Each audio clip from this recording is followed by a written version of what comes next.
Think of the passion, God love everlasting. Keep the law of the land and book in case you're asking. Moving forward to the learning and it's free. Cause I know that God know the combo go with Sister E. Love talk Sister E. God work Sister E. Charity Sister E. Let's talk with Sister E. All different type of information every week. Let me speak. If you subscribe, we're going deep. Love talk Sister E. God's work Sister E. Charity Sister E. Let's talk with Sister E.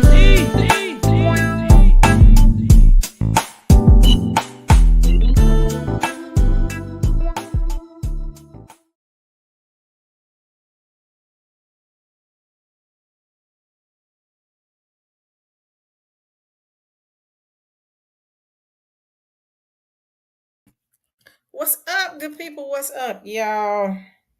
I am exhausted, but I do need to play this, y'all. All right, so before we get started, I am actually going to do a quick promo. We are in the process of doing the next event, which will be in Savannah, Georgia, which will be our next African Israelite Justice Foundation conference. It will be at the end of June. So let me go ahead and play this little promo real quick. Benaiah did this one. Hopefully he ain't gonna be mad because he just sent it to me. So I was like, yep, you sent it to me, I'm finna play it. Here we go. Shalom, family. It's your brother Benaiah Ben Israel, and I would like to invite you to join us in historic Savannah, Georgia, one of the first places inhabited by the Israelites of Spain and Portugal. On June the 27th through the 29th, the African Israelite Justice Foundation will host a conference which will include, but not limited to, historic Savannah tours, a visit to First African Baptist Church, Truth Music Concert, and the conference event. Don't miss this opportunity to learn more about your history and culture and how to survive in the Daughter of Babylon. You don't want to miss this historic event, family. So mark your calendars and sign up today. Hope to see you in Savannah, Georgia on June the 27th through the 29th for yet another Israelite gathering. And with that, family, I hope to see you soon, and I bid you shalom.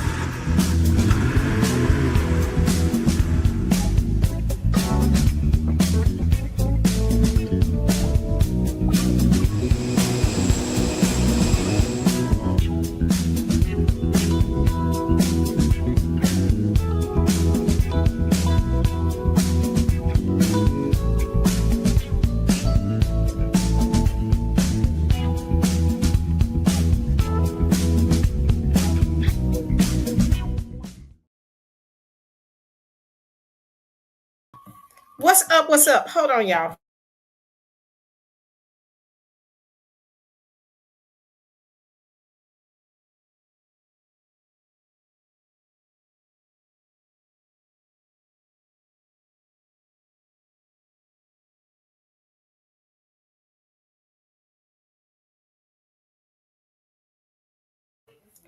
All right, I'm back. Did y'all hear everything? Who's Dwayne Jackson and why he laughing? That's what I want to know. Hold on one second. My house is loud. So I want to know what Dwayne Jackson laughing at. So y'all come on out to Savannah. Here's my dog, y'all. Let me make sure. Oh, there you go. He right there. I have to watch him because y'all need to come on out. So y'all want to get straight to the business. Come on, y'all. So I'm gonna send this to Gardis. Invite people to this conversation. Y'all been keeping up with what's been going on with this trade, this tariff war? Y'all, me and Wiggins had a long talk about it, and I'm mad because I can't find him to talk about this with him. Y'all, this tariff war is going to turn in. I think it's going to turn into a world war. I really think that. Dwayne, why are you laughing at our commercial? You don't like our commercial? Come on now, don't do that. but with that being said, y'all, that tariff war is getting ready to turn into a war. Let's look at it. All right. I got a couple of things going on I want to show y'all. Um, so let's look at it. So let me see. Tariff War. Tariff War. Here we go. So this came out about an hour ago. I'm gonna play this for y'all. I saw this today. When I saw this, I said, "This, are you Dwayne from Clubhouse?" I'm thinking that you are. I'm thinking that you are. But with that being said, what's going on, Gardis? I'm finna play this video real quick. Okay. Hold on. And then we can get started. This finna be interesting.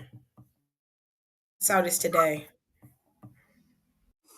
Thanks, Caroline. On the president's threat yesterday on social media to increase tariffs against China by an additional 50% in response to their retaliation, has he signed anything in terms of an executive order, any documentation around that? Will that additional 50% go into effect tomorrow? They will be going into effect at 12:01 a.m.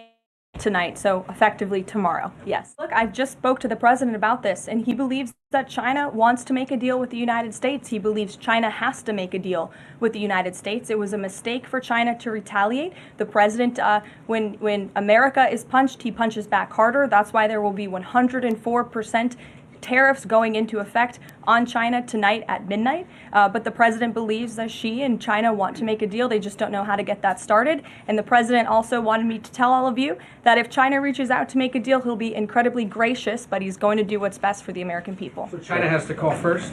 The Chinese want to make a deal. They just don't know how to do it. But the president will be implementing these 104% tariffs on China tonight. Under what conditions might he consider lowering tariffs on China at this point? It would be imprudent of me to tell you those conditions here from the podium. I do just want to point out one thing, that the president, everybody in Washington, whether they want to admit it or not, knows that this president is right when it comes to tariffs and when it comes to trade. In fact, Democrats have long said that the United States of America has been ripped off by the countries around the world. They just don't want to admit it now because it's President Trump who is saying that. In June of 1996, Nancy Pelosi spoke on the House floor. She urged her colleagues at the time to fight against the status quo trade policies that had contributed to America's trade deficit with China. In fact, Nancy Pelosi said, "How far does China have to go? How much more repression? How big a trade deficit? How many jobs have to be lost for the American workers? How much dangerous proliferation has to exist before members of this House of Representatives will say, 'I will not endorse the status quo'?" Those are the words of Nancy Pelosi in 1996. Well, President Trump is finally answering her call 27 years later. Nancy Pelosi can thank President Trump today for the 104% retaliatory tariff that will be going into effect on China. In 2007, Chuck Schumer spoke of our nation's crippling trade deficit, saying these are the kinds of records the American people don't want us to be breaking. The administration needs to move beyond words, take action now to reverse a trend that threatens our prospects for future economic growth. And Chuck Schumer said that in 2007. Finally, in 2025, President Trump is taking action. Hello, my brother Gardis. What's going on, Sister E? You sound like you look like you just didn't had a full week. It's been a rough week. I did.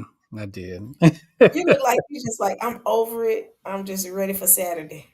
Yeah, I am. And there's really no relaxing tomorrow either, so. Oh, bless your heart. Nigga, you is on this live. You've been watching this Sunday seminary chat. It's been so much going on this week. Ooh, yeah, exactly. And it's still heated. So we gotta bring the brothers together. Oh my gosh. So what are your thoughts? I'm gonna let you go first. I ain't gonna hog the conversation. But you know what my thoughts are. I wish J Mac would come up here because J Mac was like adamant in the chat. He was so irritated with me. And I'm sitting here like, I wouldn't consider myself to be a Republican or a Democrat. I just look at the facts and then just make a decision. So what I'm seeing with Trump is, well, you go ahead first and I'm gonna shut up and then I want to hear this. I want to hear this. So I honestly think, and this is just my thinking pattern. Bear with me. Hmm. As much as I don't like some of the stuff that Trump does, this does not seem like it's bad, because ultimately, not bad in the sense of the word, there won't be any repercussions. But when you look at all the amount of money that these countries have been charging us just for imports and exports, you got to be like, okay, come on now, y'all. So I think the tariffs are a direct retaliation against what China has been doing, because yet and still they're charging all this money, but they're doing things to make sure they don't have to pay. So I think Trump is just holding their feet to the fire. And think about it, the more I'm gonna leave it right there. So what's your thoughts? You know, I've been listening to other economists actually in this country and also outside of this country, because I also been looking at uh, CCTV in China. I've been keeping in touch with the Financial Times, which is based out of London, Reuters, which is based out of Germany, because I'm not really, I really don't consume just American media. I want to see what the world is talking about. Um, I was looking at a South African newspaper online. Have you seen the Yeah, China Observer? I think that's what it calls. What they said talking about China, some of China's factories are impacted right now. yeah, but here's the thing. So the trade wars basically is just a reaction to the decline of the U.S. dollar, Yep. and I think the U.S. dollar is heading to a sharp decline, and this is basically Trump's reaction to it. Many people feel like the numbers that he brings out as far as the trade deficit is not accurate. Matter of fact, there are some who argue that trading between China and United States is just about even. And I was reading a Chinese economist who was trying to prove that. But in a sense, like I said, it's basically a tactic to try to revitalize the dollar. I don't think this has anything to do with him trying to bring industry, even though he says he's trying to bring industry. Tariffs is not the way you bring back industry. I think we talked about this on your last show. The Mm-hmm. only way you bring back industry is if the government invests in policies that create the infrastructure and also educate the the engineers and also the workers to bring back said industry. Now, what's interesting is, as much as I'm not much of a Joe Biden fan. He did attempt to bring back industry through a chip deal that he was doing. He tried to open up a chip manufacturing plant in Arizona. However, what happened was it was Skill it was set. it was so much of a failure because of the fact that you don't put a chip manufacturing plant in the middle of a desert, because you need water. Oh yeah. And also too, because of the That fact, seems like that's intentional now.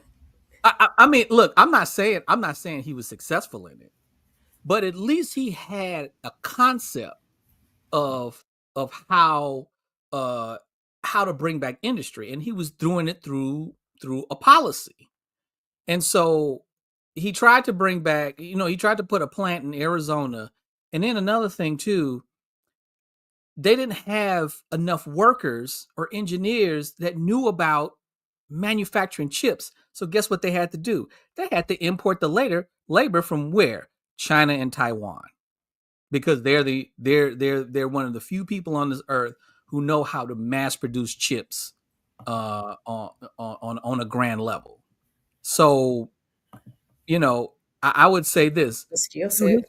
Yep. to his credit, he did try, even though it was a failure, because just like just like with Trump, he's trying to have this trade war with China as well. Let's not forget, Joe Biden also attempted to. I mean, he didn't repeal any of the tariffs that Trump put on China in his first term. So he basically tried to continue that trade war with China. Now, Trump, on the other hand, is trying to basically bring all of the other countries in this particular fight because Yeah. he knows that having a direct trade war with China, he's not going to win that. You So don't what is think so? no, no, I don't think so. I think what's going to happen, because there are estimates that the Chinese economy Did is gardens freeze up? Okay, go ahead. oh, I'm sorry. There's estimate that 19% of the global economy is run by China. 19%. Mm, So I mean, if they suddenly decided to stop trading with each other, obviously China will take a hit. But I think I said this on your last show. I think China is much more equipped to take a hit on their economy than the United States is. correct. So, because Because you know what, the problem with United States, and I'm just gonna chime in and you continue. They Mhm, they cut their what is it nose to spite their face, mhm. and they did a lot of the outsourcing. These greedy corporations wanted to outsource, and you ended up outsourcing not just the work, but and what happens is when you need that skill set in your country, you're going to ensure that the schools teach the curriculum needed so they can take these jobs. And they were too busy trying to infrastructure to not just support their own people, but also build pipelines to ensure that our people don't get access. And I think that this has ended up shooting them in the foot ultimately. Because the thing is, you've given your people so much access that they feel like they don't have to get the necessary education and skill set to be able to hold these type of jobs because they're leaning on outsourcing as well. And then the person that looks like me, you just trying to figure out how to do a prison to pipeline. Was it prison pipe? Was it school to prison pipeline that you skipped over us and said we're not going to teach y'all anything. We're just going to pretty much make sure that the ones that do make it, we're gonna let y'all know just enough. Whereas China doesn't have a racial construct like we have. So education is more accessible to certain ones, well, to all of them, rather than here it's just like this racial construct kind of end up biting them. And I might be wrong. What are your thoughts on that? Yeah, well, the Chinese economy is very much monolithic in terms of ethnicity, because obviously majority of their population is Chinese. But Yep. but you gotta also look at how they have set up their economy compared to the world in the last 50 years. Now, Uh-huh. if this was maybe this was 10 years ago, um, or maybe 15 years ago, if I was China, I'd be worried because Hmm. during that time they weren't set up like they are now.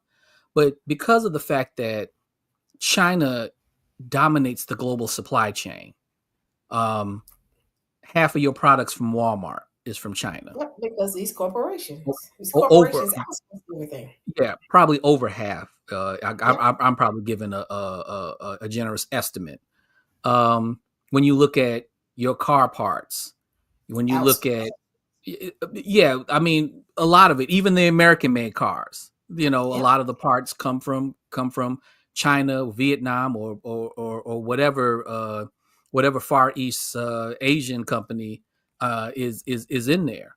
And so the way they have integrated within the global supply chain, giving stuff to not just the United States, but also ASEAN, which is the I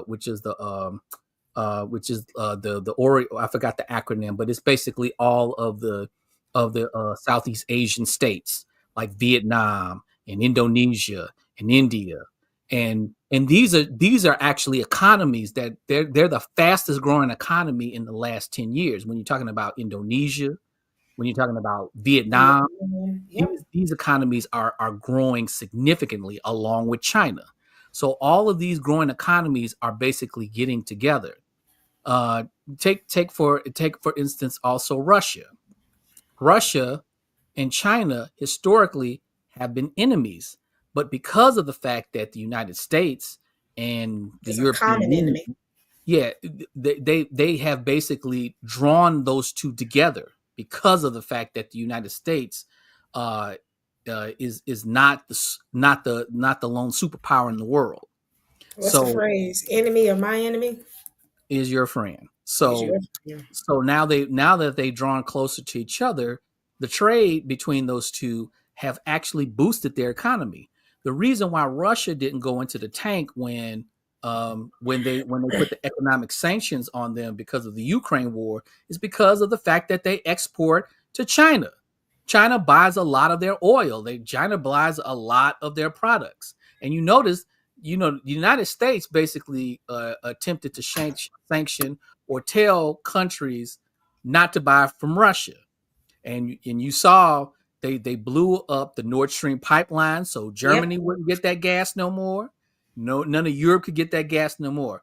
But guess what? They didn't tell China that because they knew China wasn't going to listen. They wasn't going to listen. So, what was your question? Did you have a question? I'm I sorry. think I think the biggest thing, and it was more of a statement than a question. I think the United States ultimately shot themselves in the foot. It goes beyond 10 years. You got NAFTA that hit with Clinton. You had Reaganomics to come in, and that was the beginning. Reagan was the beginning of the end of the industrial worker or the factory worker at that time, or having plants to be able to support, because at that time and the thing is, I'm only speaking from experience. My dad was working for a plant in Tennessee when I was a little kid, and he was able to maintain a family house. It was very good income. Health insurance was 100, it wasn't 80/20, it was 100% back then. Mm-hmm. Everything was good, and then all of a sudden Reagan came in and started interacting more with China, and they started offshore. My dad worked for John Deere. They offshored that to John Deere. John Deere got hit hard, if you remember. Mm-hmm. um you had the steel mills out of Gary, Indiana. I got lost over there about a couple of years ago, and it's now a ghost town. And but you remember at that time that those neighborhoods were flourishing. And the reason I brought that up, a lot of the people that were making a lot of money with the black middle class families, they were able Mm-hmm. to feed and take care of their families. And then ultimately what happened was the plants started moving over into Indonesia, China, all the different, Asian nations, and they could charge cheap labor. They didn't have to do health insurance. They didn't have to pay, at that time, $7, $17 an hour in the 80s. That's like making money. They didn't have to do that back then. I mean, when they moved over, they could pay somebody $2 an hour and didn't have to give them any health insurance in some of those countries, and they came out better. Great example. India is a great example. Um, um, I remember when IT started outsourcing to India, and I couldn't understand, why is IT outsourcing to India? Somebody who makes a salary of $150,000 a year, you can have the same salary in India for 20,000. Mm-hmm. And also too, not all of those steel factories closed in the 80s. I mean, got sent overseas in the 80s.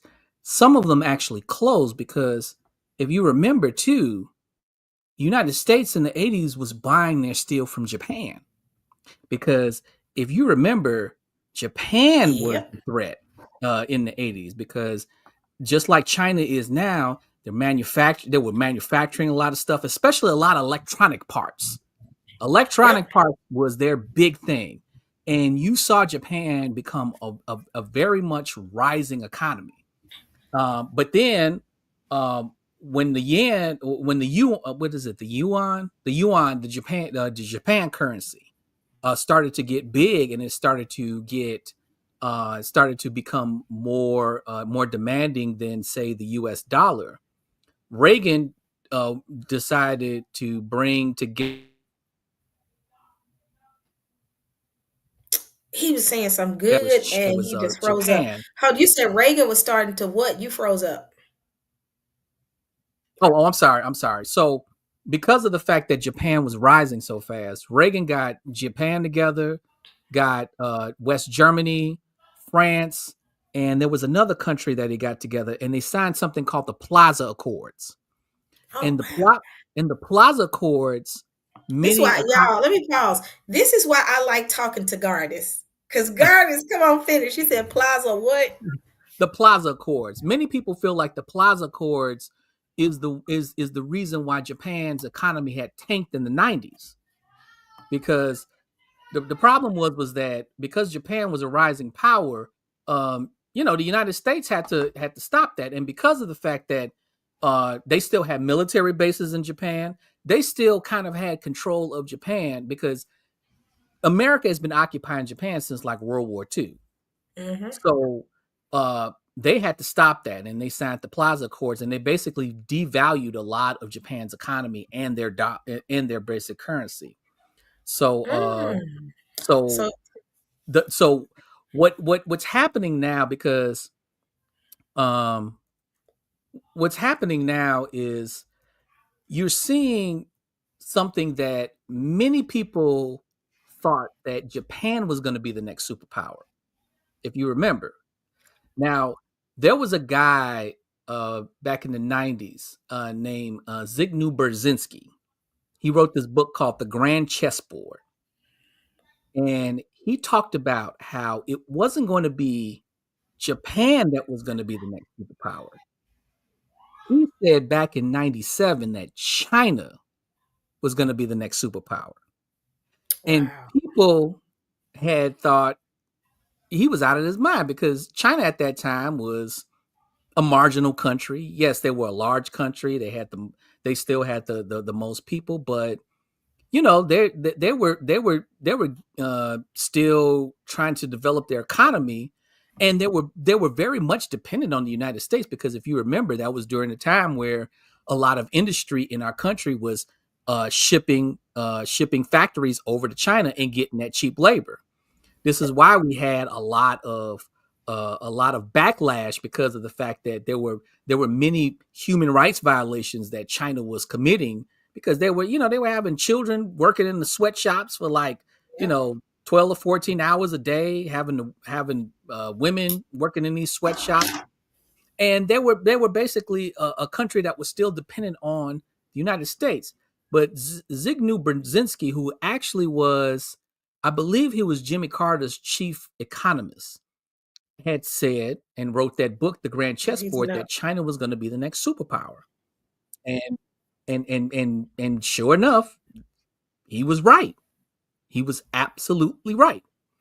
So because of the fact that China studied Japan, because I remember there was an economist that was on one of China's platforms that was talking about how many Chinese people had hit, many Chinese economists had studied Japan's economic collapse, and they wasn't going to sign another Plaza Accord with the United States, which is why China is standing strong, because they have the infrastructure to withstand the United States, because of the fact that, like I said, they're in the global supply chain. They got this thing called the Belt and Road Initiative, which they've been freely trading with many countries in the world, especially. Mm. So they already built trade relationships that they can be able to manage without any help from the US. Yes, and this is why the European Union is in this quandary right now, because uh, Europe buys a lot of stuff from China, and the thing is, with the United States all on their backs saying, "Well, you can't do this. You got to." This is why Trump had basically just blindly just threw out tariffs, because of the fact that he's forcing all the countries in the world to pick a side. Either you're going to Mm. do it with us or you're going to do it with China. And so a lot of people are in these holding patterns, especially the European Union, Vietnam, because they feel like, what should we do? Because many of these countries are neutral. And like take for instance Vietnam, even though they have good trade relations with China, they still wanted to keep their trade relations with the United States. As a matter of fact, I think I read somewhere that Vietnam's top one of the top officials was going to call a meeting to invite Chinese leaders and EU leaders to talk Mm. about this whole trade war. Oh wow. Every time you come up here, I don't even argue with you. I just be like, come on, Garnis, give us the information. I ain't never argue with you. I always love talking to you.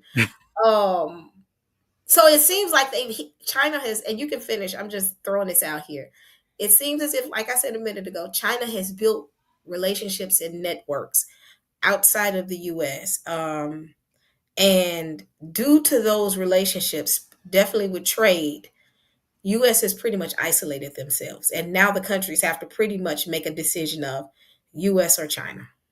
Basically, because because while the United States is China's biggest customer, it's not its only customer. Yep.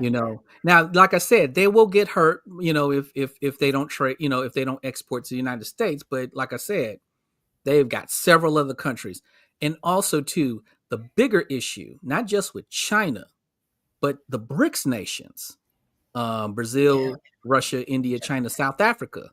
This alliance, which was formed 15 years ago, many people didn't feel like they were going to become this big because of the fact that you got the rising economy of China, you got the rising economy of India, you got a major economy in Russia, and now you got several other countries who have put in applications to the BRICS. BRICS is actually trying to get Vietnam in it, and while they have been kind of like an observer nation in it, they haven't officially joined yet. And this is why Trump was talking about, if you join the BRICS, then it's over for you. You're not going to trade with us. So he's basically directing that to countries like Vietnam, who has been putting their applications for the BRICS. But an oil country like Saudi Arabia is in the BRICS, and so when you're talking about the economy shifting from the G7 nations economy, when you're talking about the major Western economies like the United States, Canada, Great Britain, France, and several of the other countries, they're shifting away to BRICS. Now, if you look at BRICS as far as the population, 40% of the population, the is of the world's population is in BRICS, along with the economy. Almost half of the world's economy is in BRICS. So BRICS is not only trying to formulate they have already formulated an economic alliance, but they're also trying to bring a global currency, which is pissing off the United States, because for the last 70 years, the global currency was the American dollar. Yep. It was the American dollar. Petro. And Yep. so when countries traded with each other, they traded in dollars. When countries had to buy oil from any country, they bought it in American dollars. Now that they're shifting away from that. BRICS hasn't officially come with their currency yet, but it's coming. But right now, the BRICS nations are basically trading in their own currency. They're not trading in American dollars no more. They're trading in their own currency. And when they come with their own currency, because the BRICS already have a bank, which actually rivals the World Bank. So right now they Yeah. are progressing along where they're going to rival, or matter of fact, they're already rivaling in some cases. But once their currency comes into circulation, That's it. And it your goes your against the central bank. Yep. your dollar is just going to be a piece of paper that you can use the bathroom with. Man, I love to hear your breakdowns. And the biggest thing is before now, I think this is going to lead to a war, if anything, because the U.S. is pretty much As much as they don't want to go to war, I think it's going to lead to war. Either it's going to be something that causes us, because I mean, the writing is on the wall. They're not standing down. Trump is not finna stand down, and it's going to get worse before it gets better. What are your thoughts? Well, a lot of his billionaire friends are not happy with what's going on because they have investments in these countries. Yep. And I think when we was talking last time, the tariffs aren't charged to the country; it's charged to the company. That's that the Yep. industry, yeah, that the company's in. So if you realistically look at it, China's not going to take a lot of those tariffs because of the fact that there's American companies in China. Yep. And if they're talking about exporting stuff like Apple's in China. So Apple's about to take a hit. A lot of their stocks are going to fall because that's going to be on Apple. Now they're trying to encourage Apple to come on back, but like I said, people just, I mean, this is not You just- your typical office where you buy a building somewhere and you just take the files up and move and just go. No, the industry thing is much more complicated than that, and it takes years to process that, those factories and other things that it took years to get over there. And from my understanding, China has made a deal with these American companies where if they move their factories, they are going to pay a heavy tax from moving. And this is probably why they feel like this whole trade war is going on, because of the fact that American companies are going to feel the brunt, whether they stay there or whether they leave. They're going to be paying somebody. So China's going to charge them a heavy tax if Apple leaves. Yes. And majority, what's the percentage? I guess to look at it from that standpoint, what is the percentage of phones that they sell or devices that they sell versus here and in China? Well, Because all of your, most probably all of your phones are being manufactured in China. so if Because they tax them, are they taxing them to import the phones into China? no, they're taxing them. So they build the phones in China, and what they're going to do is they're going to tax Apple to ship the phones over here. So when it gets to the port, a tariff is going to be charged to the particular company. What China? And I'm confused. So is China gonna? How is China gonna do the same thing to Apple? well, no, that's if Apple decides to leave. That they're And going to be they're they're going gonna to put be a tariff on Apple to ship devices over there. well, I wouldn't consider it a tariff, but it would be A kind tax. of like a tax. I remember hearing somebody talk about that, and because the deal that they made, it's going to hurt that company to move over, move back over to the United States if they try. Oh, wait a minute, wait a minute. The man that has been trying to debate me for the past 2 years is up here, Mr. Dwayne himself. What's up, Dwayne? I gotta give him a hard time every single time I go to Clubhouse. He's like, "So when we gonna do that debate?" I'm Oh, like, first and foremost, give me a minute to breathe. I'm trying to connect to my earpiece right now. Give me a second. All right, Dwayne. But going back to your point, so what you're saying is, if let's say Apple moves over into the U.S. and Apple tries to send devices over to China to sell, they're going to tax them for that. oh yeah. I Yeah. mean, right now the tariff on China from parts coming from the United States to China is what, over 100%, right? Yep. It's If I'm not mistaken. 125. Yes, 125%. So yeah, but that Yeah. process of Apple moving their factories over to here, that's going to be years and years. Yep. Because you don't have the skill set. People have to be trained to be able to do that type of mass production. And the U.S. was known for being able to be the innovators because of like Ford. Ford created the assembly line. And they were known for that. And instead of cultivating that and developing it more and keeping the skill set here, they did not keep it and they sent it over there. And a skill set that the US was known for, they lost it.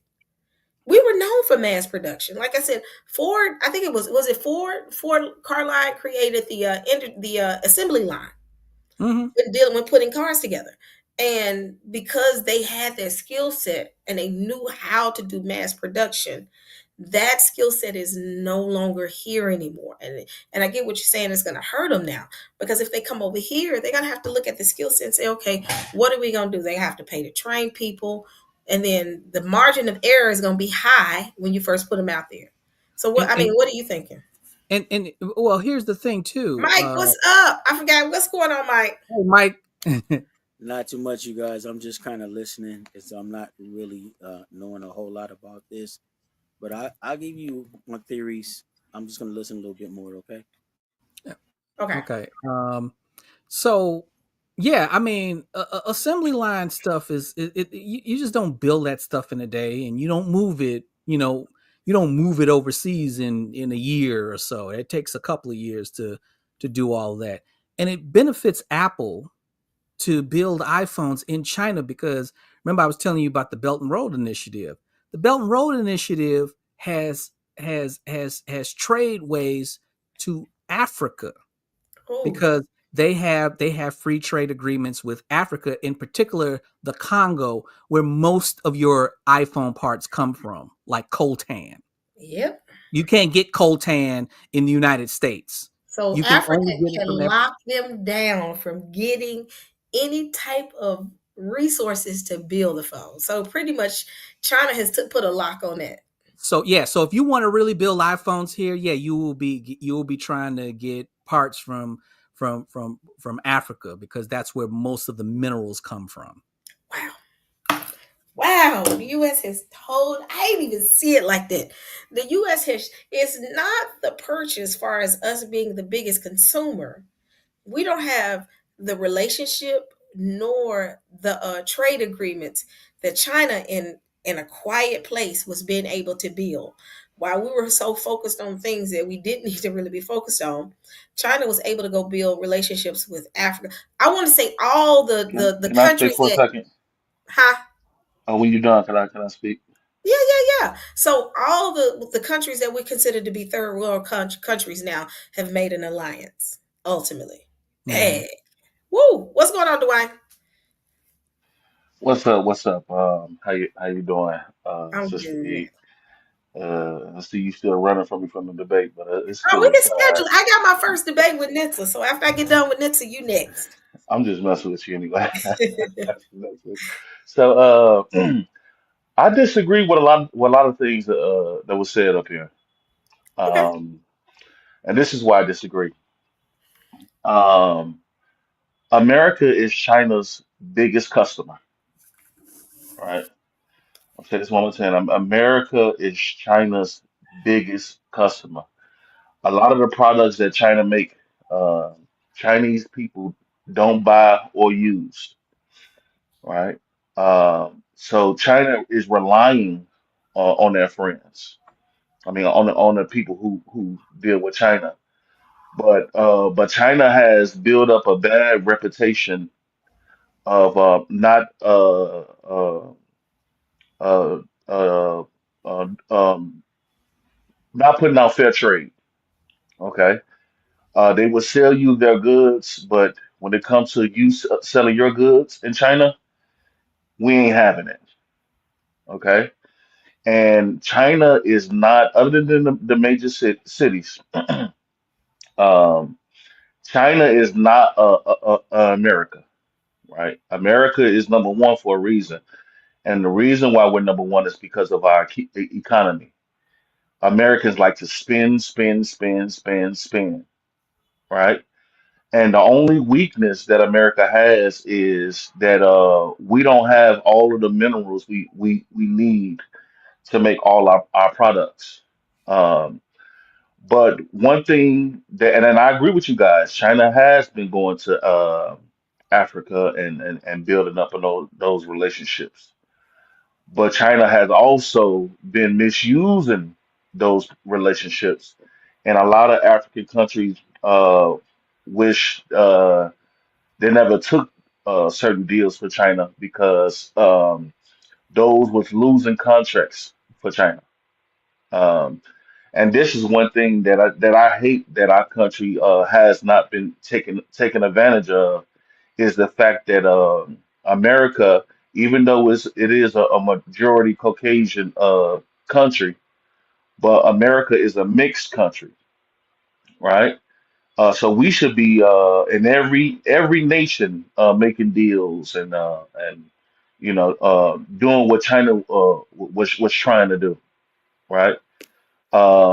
I feel like China, even though China has these deals with these African countries, they gave them money to build bridges and this and that. But they also had deals to take their resources, and you have African countries not having ownership to a lot of their resources because of these deals that China has uh, given out. These one-sided deals that China love doing. Um, That's why um, the only reason why countries like America and uh, the EU and major countries love China is because they put out cheap products, right? Where we have all these laws where we can't manufacture certain products, having steel mills and all that, is because a lot of these factories destroy the environment. We really kind of don't really want to do a lot of stuff here, but if we have to do it, I believe that we can most definitely do it. All of these factories that's been built over in China, they was built by American countries. China has stole majority of its technology that it has, and the technology that it stole is what pushed China to the top, right? But one thing that we have an advantage over China is America is China's biggest customer. I mean, we buy way more from China than they buy from us. Okay, if we find another place, other countries that we can make deals with to make our products that we like, and spread it out, and that was like I said, that was like that was one of our biggest mistakes as well, having China be the main place we go to when we want products built for cheap, and that's been our another weakness that we have. But hopefully after this trade war, and then hopefully, because I agree with you, Sister E, this type of stuff can lead to a world war because when you mess with a company's economy, I mean, you mess with a country's economy, it do it do spark wars. Okay, I just believe that America has. I believe that it's there's technology that America has that we don't even know that they have yet, and I believe that's one of the major reasons why we haven't been attacked by other countries because the things that Trump is doing is he's picking a fight, bro. I ain't gonna lie. I don't know no other way of saying And it it. is. It is. I don't know what to say, but I'll lay right there.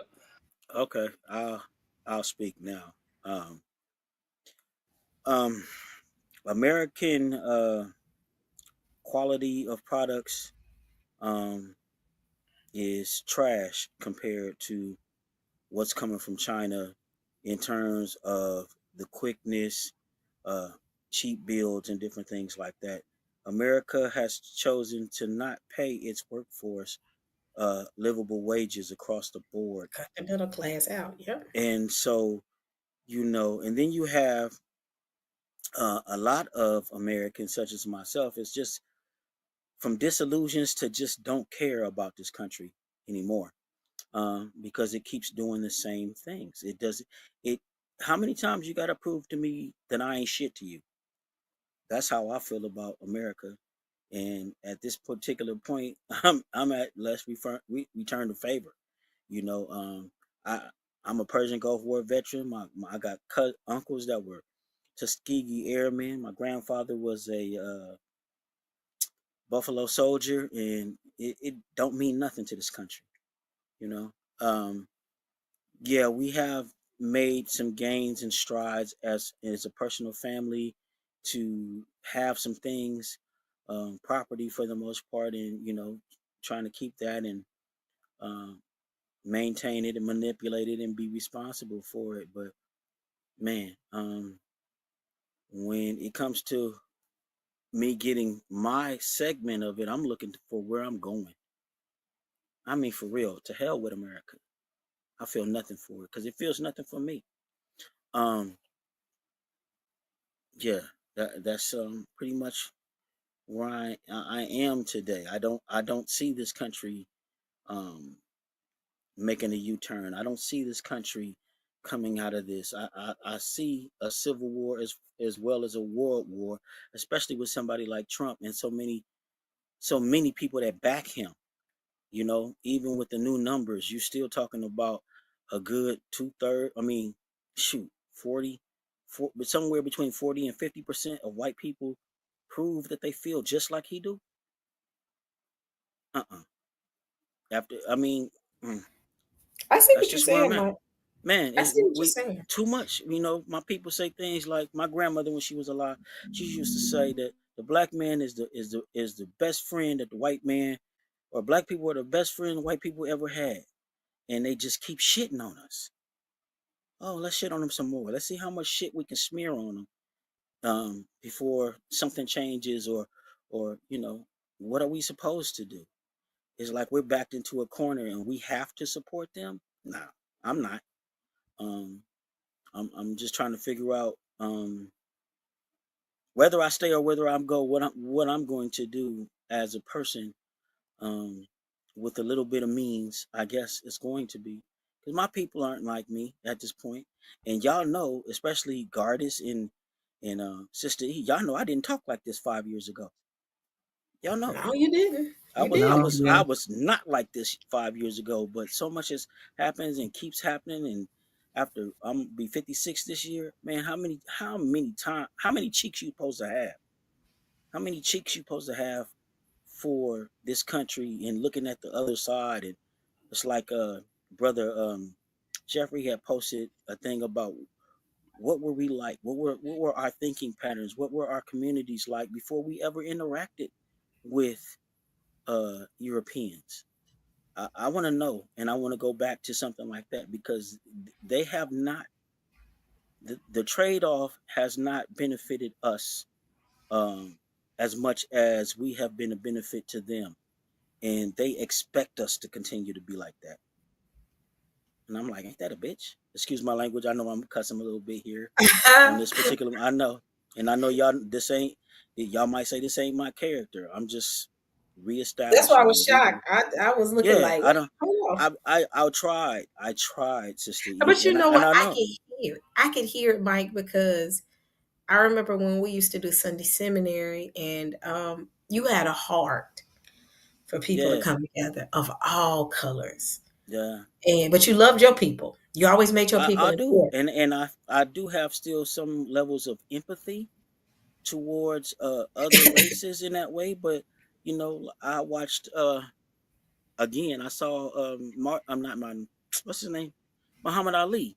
When they were explaining to him, he's like, if it's 1,000 of y'all coming at me, and 10 of y'all are good, how am I supposed to know how to separate them 10 from this 1,000 or 100 that's coming at me that want to kill me, that want to keep their foot on my neck, that want to keep me down, that want to manipulate, or want me to be, capitulate towards them, to make them feel comfortable at all costs, no matter how much uncomfortable you make me feel or have to perform. I'm not. The indoctrination didn't work on me. I'm gonna say it that way. You No, it know, didn't. the Because indoctrination did not work, and I see a lot of people, a lot of brothers and stuff that it do, and they always want the benefit of the doubt. That's why you'll hear me talk about stuff now about colonial Christianity, because I figured it out. It's like, dang, it's like a processing plant that they send you through, and even when they'll use the Bible to give you the scripture quotations to answer certain things you might see. Well, refer back to the Bible.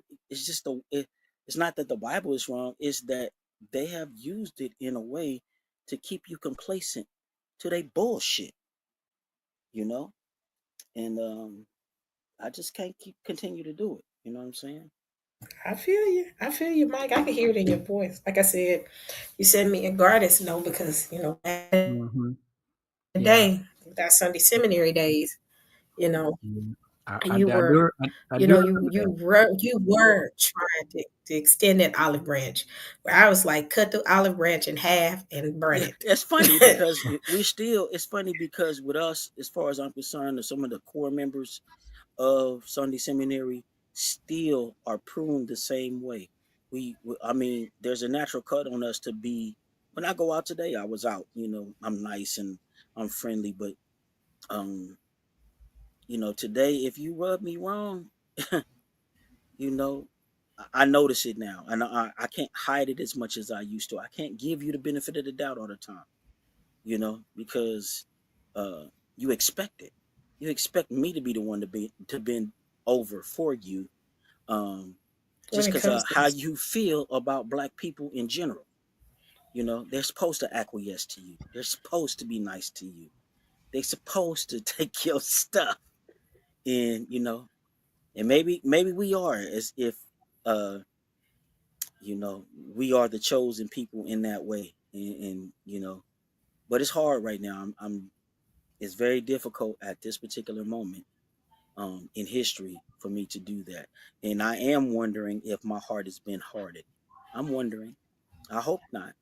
But I'm I don't also think it is. I think you seeing, and I know we shifted in this, which I'm fine. Y'all know me. mhm, I'm good with shifting. We can go back to the other subject as well. yeah. Goddess want to chime in, looking like the No, that's why I was Father listening G because right now. I knew about the Cotan, and I know that that's an essential piece that Yep. they need for all cell phone. And that's the thing about it. Truthfully, I want Africa to be independent to work on its own. They'll never let that happen. Is because they don't want them to develop things like nuclear weapons to stand on equal footing with the rest of these countries that come in as the brother was talking about, or they'll come in and do trade with them for the vital minerals that they need for everything to run their stuff, but they'll never put them on equal footing. That's why I like the one a couple of presidents that's over there kicking them out. Get up out of here, and we'll do this. We'll figure it out, and then when we come back to the world market, we come complete. So y'all can't backdoor us no more. And I want all black people to start being like that. No more backdoors for us. No more pushing us, and we take the short ends of the sticks because y'all expect that from us. No, no, not especially not if we the chosen peoples. Not if God made us the apple of His eye. Heck no. Why we no, no, no, no. But go ahead, y'all. The goddess is laughing, No, but I mean, I look. I'm just listening to Mike and just listening to his opinion about it. And for me, even though I do kind of sign with brother Mike on his I do. sentiments about this country, in this kind of analysis, I really don't take a side because even though people might seem like I'm rooting for China, I'm really not. I'm just looking at the situation that our country is in and China is in. And I want to go back to Brother Dwayne because while it is true that as a country, the United States is China's biggest customer, when you look at it from a perspective of unions and groups, China's biggest trading partner is basically the ASEAN group, which is basically the Association of Southern Asian Nations, which is actually an economic alliance. And then their second biggest trading partner is the European Union. Oh, why do I say that? Because when you look at total exports to these particular countries, ASEAN with the 10 nations, China exports over $586 billion compared to the United States 524, and the European Union, they export $516 billion. Their total trade assets with ASEAN is 982 billion, and the European Union is 785 compared to 688. So you got to wonder, China is shifting away from these trade deals with individual countries and actually doing trade deals with people like the European Union. Why do you think Trump had tariffed the European Union instead of tariffing the individual European countries? Because that is China's new way of dealing with their trade partners. They're dealing with alliances now. So yes, they can lose the United States, and they still have those two trade partners, which is, like I said, ASEAN and the European Union. That's China's mentality going forward on how they're trading with nations now. And when you're talking about their trade with Africa, now, mind you, yes, they are doing a lot of business in Africa. But at the same time, we've got to also understand that they've also loaned a lot of money to a lot of African nations. But guess what? Many of those African nations had defaulted on those loans to China. Guess what China did? They forgave. They forgave 23 interest-free loans to 17 African nations. They've forgiven $3.4 billion of debt to the African nations in the last 10 years. So to me, that doesn't sound like they're trying to take Africa.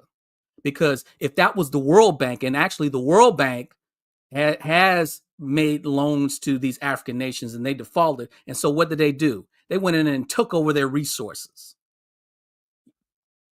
So they didn't forgive any loans, especially when you're talking about the IMF and the World Bank. They didn't forgive any of those loans. And then what is China doing in Africa? They're building infrastructure.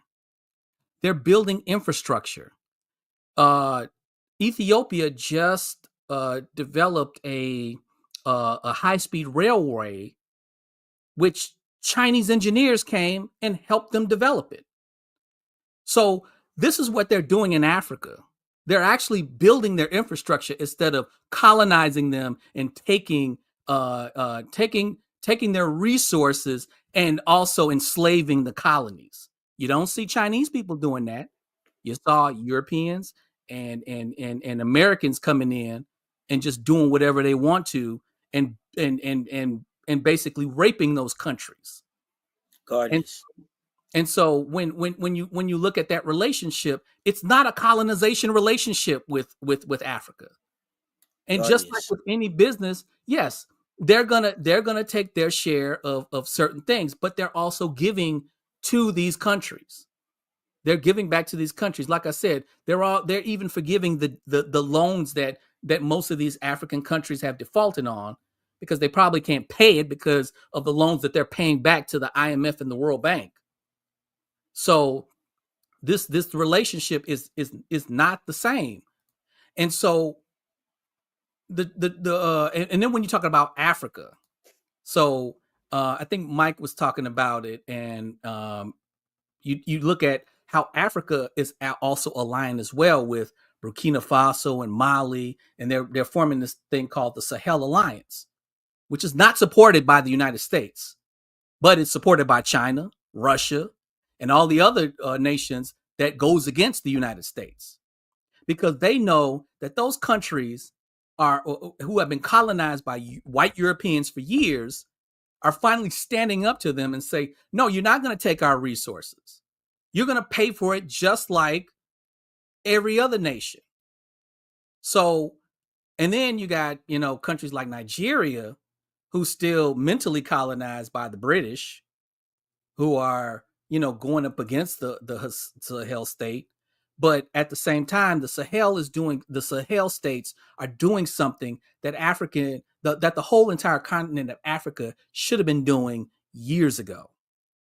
So I disagree, Dwayne, with your assessment, because for me, China is well stabilized to, first of all, lose a customer like America.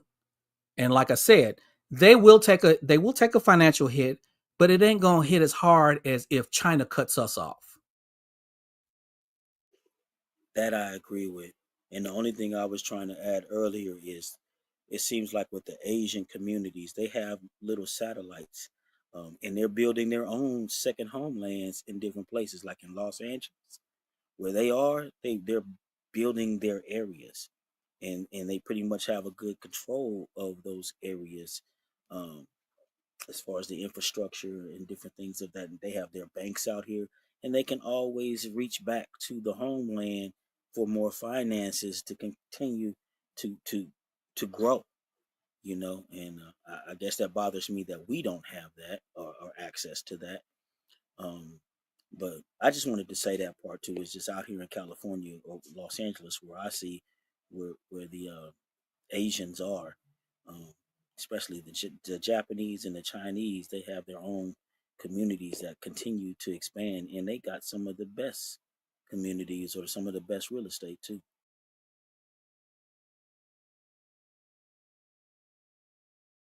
Yep, this makes sense. This is a good to think about it. Like you said earlier, China has literally monopolized the third, have built relationships with the very countries that we consider to be third world countries that was pretty much uh, operating at the wheel of the U.S. China has been building relationships with them. Africa, for them to clear out the debt with Africa and then still have the colonizers do what they're doing, that right there, that you've built a relationship with a country that's bigger than the US. Africa is huge as a whole. Then you have the smaller Asian countries. You got Indonesia, you have Vietnam, all those different countries that you talked about. That ended up that were considered to be third worlds, and at one time, well, Vietnam did kind of beat the brakes off U.S., but yet and still, those countries are now building alliances with China. China has the relationships, and you know how you get a bunch of small pieces, and before you know, you become one big piece and then you got one over there that's just isolated by themselves. It would hurt them. I really believe it would hurt the US in the long run, going back and forth, because guess what? US has done people so wrong. And the European Union knows it as well. They were a part of it. But instead of the European Union fighting with the US, they're trying to take another route and fight against the US. So it's pretty much leaving US by themselves and isolated. Dwayne, Mike, y'all got something?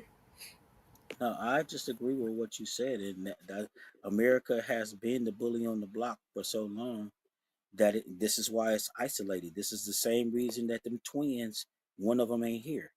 Walking around and bullying everybody. And when, I'm gonna leave that alone though. But y'all understand what I'm talking about. Um, and then, like I said, America's got an internal problem also. You know, um, it's like we reluctantly have to roll with the program. It's like it just, I just keep thinking of like when I came back from my military service, I came back to the riots in Los Angeles. Uh, I think about the brothers who came back in their uniforms and got hung. It's like, what are we supposed to do? I don't get it. At this point, um, I don't know. As far as our allegiance to something that is not showing that same allegiance with us, because the truth of the matter is they don't care about them. They don't care about their own folks. They don't care about us. You know what I'm saying? We was rolling around today watching all the little homeless white guys running around with no shirt with a string around their waist, homeless, or whatever. Crazy, you know, drugged out, whatever. America got no plan for them, so they ain't got no plan for nobody else. But jump on board when we tell you to. Nah, I'm cool. But Dwayne, I'm gonna let you speak, bro, because I still want to hear your perspective. I got to put that in into perspective also. Yeah. I don't know. What's your name? Gardis. What? How you say your name? Gardis. Yep, you got it. Guard. Okay. I mean, you bringing some information. It's different from what I hear, because what I hear is a lot of these African nations are regretting these loans that they got from China, because they're called trap loans. Um, let me see. Hold on. Let me see. I did some quick research.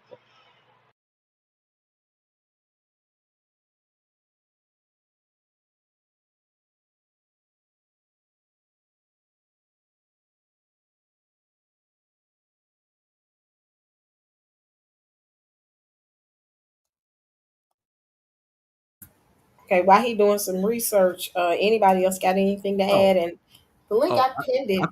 I thought I uh, froze. Oh no. But if anybody got anything to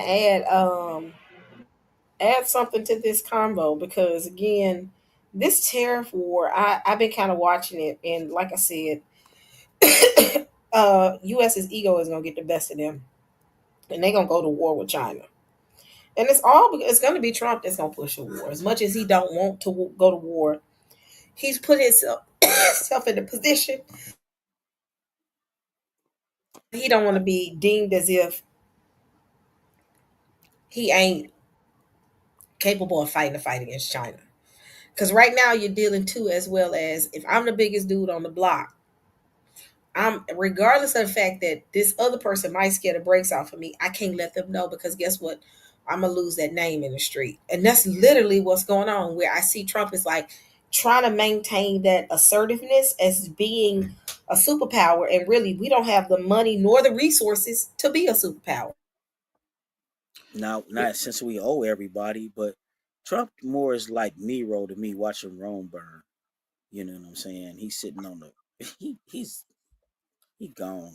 But they trying to pull him back. You know, I'm not saying that he's dumb. I'm not saying that he's not calculating, but he'll throw it all away. You know what I'm saying? He'll throw it all away if before he gives it up in his mind, or the way that, to me, white people like him operate. They'll burn it all down.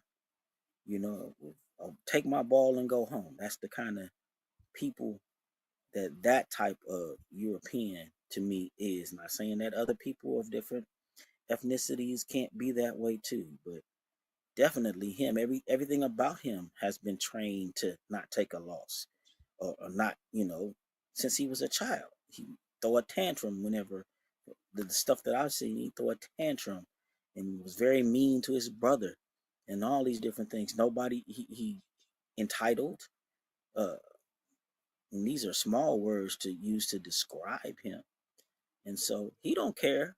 I don't think he cares. Oh, but I wanted to say this because it came up while we were having this. I just say it was Ephesians. Which one? It's the one that says, be angry, but sin not." So God is still trying to work with me too, y'all. I just want to throw that in there too. That's it. That's it.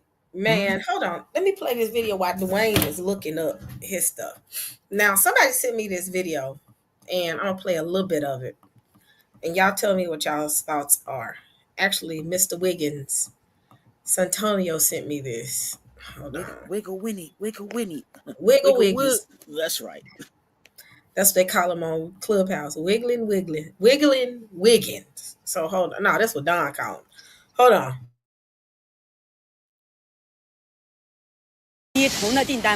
Last month, I took an order for a batch of copper parts. I've already bought all the materials. It cost tens of thousands, and everything has been cut, ground, washed, and engraved. It's not finished yet, but today the customer messaged me and said the delivery might be delayed. After customs clearance, the taxes have gone up too much. A TikToker who works as a bulk trade supplier shared in his video the huge pressure he's under after the sudden increase in U.S. tariffs. 订单量5000多万美金，今年我们订单已经排到了26年的5月份。 Our orders are worth over 50 million US dollars. This year, we're already booked through May 2026. But with this 30% tariff hike, the impact on us is huge. If you're a small startup, it's not such a big deal because you don't ship enough to fill an entire container. But for us, it hits hard. Our profit margins in bulk trading are already razor thin. Now with a 34% tariff, it's like getting knocked to the ground. He said the only thing he can do for now is wait. His backup plan is to ship through third-party warehouses in other countries. That's the only way forward. On April 7th, the owner of a clothing factory posted a video saying the entire foreign trade apparel industry in China is filled with anxiety. 现在做外贸单的 Everyone doing foreign trade now is nervous. A 50% tariff is just scary. Who's going to place orders under these conditions? Sure, some clothing businesses are still busy, but it's hard to make money anymore. US orders only make up part of our business, but there are so many clothing factories in China. If we all turn to Europe and there's no US orders, then think about it. Won't competition at home become even worse? Domestic sales are also weak this year. People just don't have money to spend, so how can this market possibly improve? On April 2nd, U.S. President Donald Trump announced a new round of global-based tariffs, raising rates on dozens of countries. At the time of the announcement, the actual tariff rate for China stood at 34%. 在现行适用关税税率基础上加征34%关税。 In response, the Chinese Communist Party announced on April 4th that it would impose a matching 34% tariff on all goods imported from the U.S. Trump then warned that he may raise tariffs on China by another 50%. The CCP responded by saying it's ready to fight to the end. While the Chinese government is showing a tough stance, many businesses in China are already feeling the pain. On April 7th, a TikToker filmed a clothing factory that had shut down and said the clothing industry is in serious trouble. All the machines in his factory are about to stop. He said this year is going to be incredibly tough. That same day, another TikToker posted a similar scene, workers moving goods around inside a clothing factory. He wrote that as soon as the U.S. swung its tariff hammer, don't pay anything to fix your roof. New York City homeowners can get a free roof while paying zero out of pocket, saving upwards of $25,000. So if your roof is leaking, damaged, or if it's old, keep watching this video to see the easiest and fastest way to get a brand new roof for your home for free. And no, this is not some type of hack. The impact finally hit the apparel industry. His factory originally had orders scheduled through the end of July, but now over 6,000 down jackets have been put on hold, and their ready-to-ship products are piling up in the warehouse. He said both offline and online sales are struggling this year. Even live stream selling isn't working anymore. With sluggish consumer demand and weak domestic sales, the foreign trade slowdown is pushing more exporters into the domestic market, creating even more. I'm going to stop right there. So what do y'all think so far? Well, I didn't think that, like I said, I didn't say that it wasn't going to hurt China, but I think they are well more equipped to deal with it better than the United States. And one thing I thought about too, you notice this country likes to put economic sanctions on countries that it doesn't like. Why didn't the United States just put an economic sanction on China? Oh, I didn't even think about that. Because they can't afford to. Because when you're talking about economic sanctions, you're completely cutting off all trade, all transaction. Your allies can't trade with them, and they can't trade with China or whatever. That's not going to happen. That's not going to happen at all. Yeah. Wow, I didn't even think about that. Anybody got anything else to add to that? I mean, my thing is, if you put in 100%, 120, I think it was 125% uh, uh, on tariffs on China. I mean, that's just like cutting everything off because who gonna pay that? You know, and if that's the same similar video that I seen, all these Chinese companies are literally holding their products because nobody's gonna take it because nobody's gonna pay that. I understand what you're saying, but to me, I don't see the difference. Mike, what are your thoughts?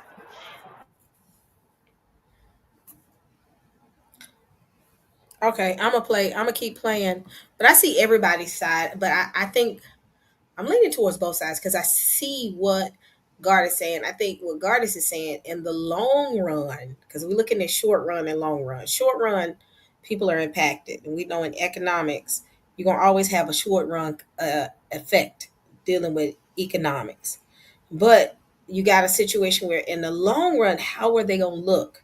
Can these companies, can the US hold out, or can the US hold out the way that they're holding out with China and still maintain? How will that impact the economy? How will these companies respond? So it's just like the short effect, yeah, it's hitting them hard, but how is this going to look a year from now?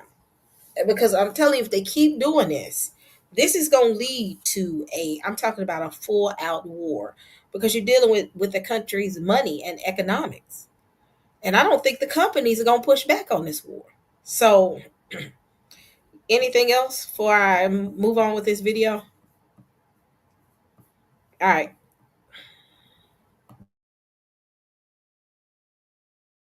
More excess production. He said this year's apparel industry is like a pressure cooker that could blow at any moment. This isn't just panic, it's worse than during the pandemic. Many clothing business owners may lose everything they've built over a lifetime. People seeing anybody seeing potential war with China. Another TikToker showed the current situation at his factory. Because of the tariff hike, orders have been delayed or canceled. Now his packaging and printing factory doesn't even have boxes to make. All he can do now is clean the factory. A TikToker shared a video saying that after the U.S. increased tariffs, the impact on China's foreign trade is obvious. He mentioned that when he flies, there are hardly any Westerners on the plane, mostly people from Africa. Also, when entering the U.S., Chinese people face especially strict security checks. I'm at Guangzhou Baiyun Airport right now, and the flight is about to take off. This tariff increase is really affecting China. If you look around, you can see there are almost no white faces here, mostly African brothers. This shows how tough the foreign trade situation is right now. When I went through customs, they saw my yellow skin and Chinese passport and gave me a hard time. They asked about every little detail: why I'm here, who I'm visiting, where I'm staying, how long I'll be, and what business I'm doing. Traveling abroad is already hard, and now people like me in foreign trade have to face Trump's 54% tariff hike and random checks. On April 6, a female owner of a laser cutting factory, Liu Ting, posted a video saying that manufacturing in China is going to get even harder, and she plans to sell off her 30,000 watt equipment. 是的，你们没有听错，我可能要把去年4月份买的大组的激光要准备出掉了。 Yes, you heard me right. I might have to sell the laser equipment I bought last April. I don't need to explain. You can probably guess why. The economic environment is bad, and the trade war has already started. Soon, all manufacturing businesses, especially small ones, will face bankruptcy. This is not an exaggeration. It's the reality. She also said that starting this month, all manufacturing businesses in China will face an unprecedented winter. More and more companies will go bankrupt, lay off workers, and downsize. Many manufacturing owners will end up with insufficient funds and will not survive. Cases in banks, law firms, and courts will pile up. The TikToker estimates that all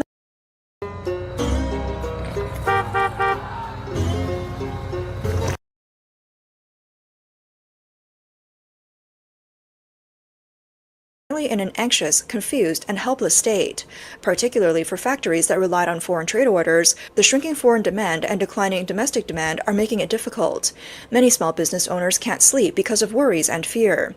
They're afraid all the years of hard work will go to waste. They fear they won't be able to pay employee wages or cover rent and utilities. The TikToker revealed that with electricity costs for her equipment already reaching her limit, she has decided to sell her 30,000 watt laser equipment.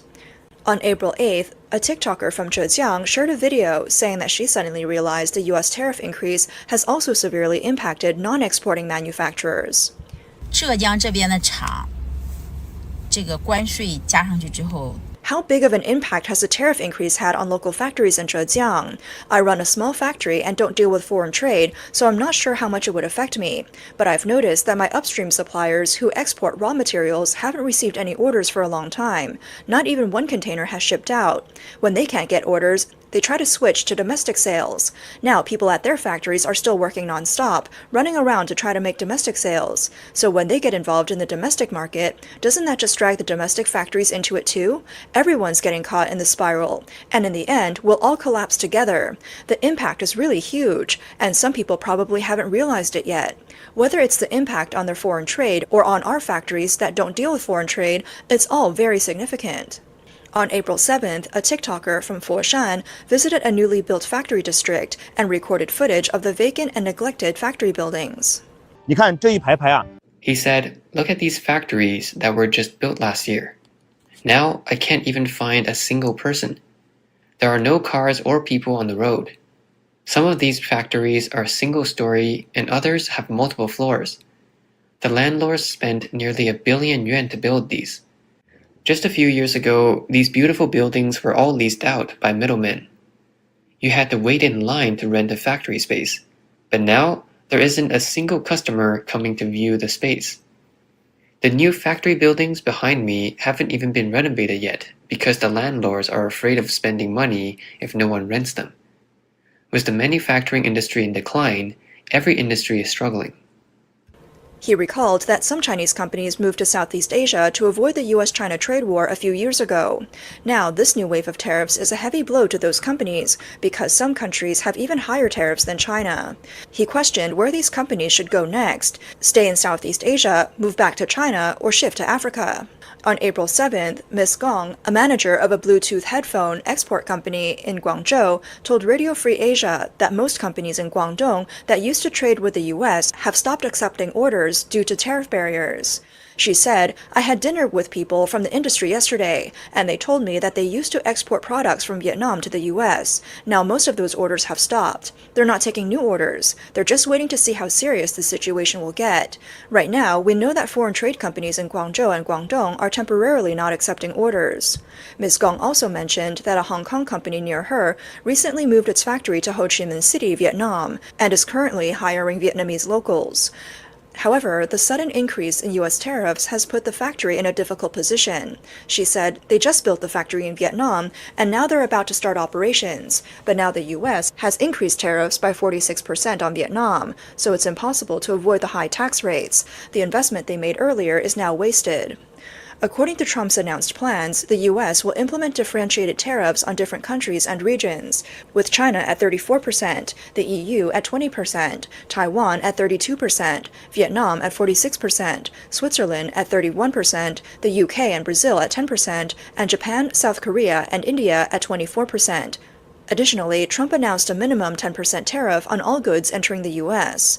However, on April 7th, U.S. Treasury Secretary Scott Bessent stated that nearly 70 countries have already reached out to the U.S. to discuss negotiations on Trump's latest tariff policy. He revealed that President Trump will personally participate in the talks to secure the best bargaining position for the U.S. Many Southeast Asian countries, including Vietnam, Indonesia, Thailand, the Philippines, and Malaysia have expressed willingness to make adjustments and negotiate with the U.S. Despite Vietnam's proactive efforts to reduce U.S. import tariffs, the White House refused to offer reciprocal concessions, citing non-tariff cheating. U.S. trade advisor Peter Navarro recently said that Vietnam's issue lies in non-tariff methods, such as Chinese products being exported via Vietnam and the theft of U.S. intellectual property. His comments highlighted that the Trump administration not only sees tariffs as a tool to resolve trade imbalances, but is also trying to prevent country of origin laundering and. All right. What are y'all's thoughts so far? I'm gonna That pause. just prove everything I said is absolutely right. Mike, what are your thoughts? Yeah. Hold on for a minute, right? Okay, I'm here. Yeah, that's pretty eye-opening. I will say that. But I don't really understand this make everybody suffer thing that Trump is doing. It's like he's punishing everyone except for, it seems like, his group of constituents or billionaires, million and billionaires here. Everybody else, i- from what I'm hearing now, it's like all of you suffer to please us, one way or another. Um, what is America going to do with this windfall of money?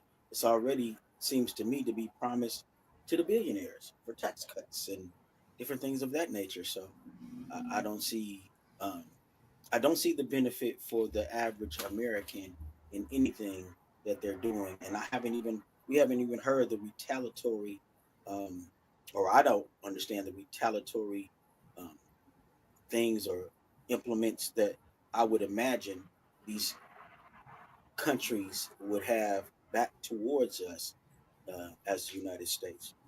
But yeah, pretty much that's it. Yeah, yeah. I mean, if I'm not mistaken, he took off all the tariffs on the other countries for 90 days. The only one that still have a tariff right now is It's China. China. Yep, China. I thought it was Mexico and Canada too. He kept it there, but I might be wrong. But yeah, I know he still kept it to China. So, Gardis, anybody else? Gardis, you got something? Anybody? Because I want to make sure because everybody's kind of like they didn't realize to the extent of how this tariff war is impacting the entire world. It's not just impacting the U.S. Yeah, and I think it was only I think Trump only reduced it to 10% to the rest of the world and kept the tariffs on China, if I'm not mistaken. I don't think he removed it, but he reduced it to 10%, if I'm not mistaken. Um, but with the video, like I said, I didn't think, like I said, China's going to take a hit. But when you watch videos like this, you got to understand China is a nation of over 1 billion people. They have the second largest landmass in the world. And the context of a lot of this stuff, when you're talking about the businesses that, some of these people are testifying that are in trouble, a lot of them are mid-level to small businesses. Now, when an economic crisis happens, those are the companies that get hit the most, Yeah. the small and the mid-level businesses. And so in the context of this, I'm not sure, you know, like I said, yeah, obviously there are some sectors in China that will get hit. And obviously we're seeing the testimonies of some people there. But I mean, if you take it like, say somebody's doing a video here in the United States and we're talking about, industry as well. Now, if you go over to, California or Texas, where a lot of our manufacturing, is in those two states, then you're going to think like, oh, wow, United States has a lot of manufacturing companies. But don't forget, we got 50 states. Now, send a crew over to South Carolina, where they lost a lot of their factories to NAFTA. Then you're going to say, oh, wow, factories are gone in the United States. So I don't know what the context is in this particular video, where they're filming it at. Is it near Beijing? Is it near Shanghai? Is it near Hong Kong? I don't know. But, they're just kind of like saying a lot of businesses are having issues with the supplies, being exported, the export supplies. And that's going to be a problem for everybody, including here. Yeah, it just kind of seems like Trump is running America like one of his businesses, which he ran all of them that I'm aware of into the ground. So I don't see where it's different. I mean, how I'm looking at it, these are major corporations in China. Um, when the girl was talking about saying that she had to sell her I think it was a laser, was it a laser printer or something like that? Uh, this is not no $100 worth of equipment. This is $1 million worth of equipment, right? Meant to make products on a mass scale. Um, and then they were saying that places where this was a factory town, right? So that means that it was a bunch of people there, a bunch of workers there, because if you really know how China does it, how China workforce does it, they workers live in a factory. Because their whole livelihood. I remember watching a whole video a while ago about a lot of these workers because China is really before it became a manufacturing country. It was more so of a farmland type country. Like they was a bunch of farmers, and until it got to the point where um, it went into the 21st century, just like America did, went into the industrial industry, where a lot of these poor Chinamen was able to get jobs in these companies, but these are not jobs like how our jobs are. You know, we can buy us we can get us an apartment or a house, and then we work 8 hours a day, um, have retirement, have benefits, and this and that. You know, these people are getting paid dirt wages, right? They're getting places to live. You work for the company, they got places where you can live, but you're living pretty much in the factory, in the place. Your hometown where you actually live is 5, 6, 7 miles away, and you don't have a car. You're walking miles uh to your job where you live, where pretty much your second home, and you're sending your money back home to your family. These are the type of environments that China has, where these factories are like y'all know how I'm from Chicago, so I don't know if y'all know or not. They have a shop that's it'll be a store or it'll be like a restaurant or something like that. Then on top of it, it's like an apartment, and that's what the owner live and his family. These are how these factories are. Where they have people actually living and they have like buildings or something. They have big apartment buildings where there'd be like thousands of people living in these places, and all these people that live in this place work at this factory, you know. And losing your job is losing your livelihood. Now your family back home don't have no money to buy certain things because of this or because of that. That's why majority of their products are good, because if you mess up, that's your job.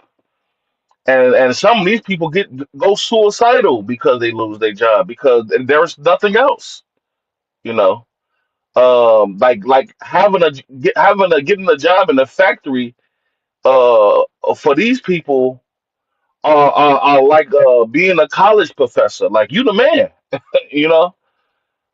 So this is the type of environment that these people are living in. And these factories are losing money on a mass scale to the point where they have to sell some of their equipment.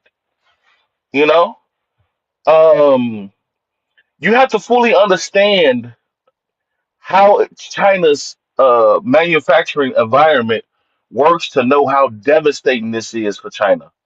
Now, China, they can make a hit, but this type of hit, it'll be hard for them to kind of recover from. And I lay I right there. was I was trying to get Karath to come up here because me and Karath had a long. He called me today and just to check and see because I hadn't been on Clubhouse in a while, and he was like, we started chopping it up about what was going on in China, and he deals in logistics, so he was kind of saying some of the same stuff, dealing with how tariffs are impacting these factories, which are ultimately impacting these jobs, which is not really impacting the country itself, is impacting the companies like the Apples.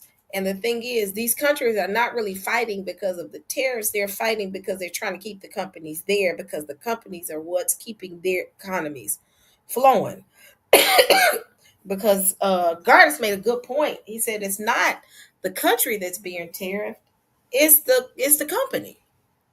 And these companies are now, dealing with those tariffs, and the countries are pretty much fighting to keep them here. Because I didn't know when Gardis told me, he said China was going in. Didn't you say China was going into bankruptcy? Like 50 years ago. Yeah, but due to the interaction with Nixon and all of them, they ended up bringing, work there. It takes a minute to build an economy.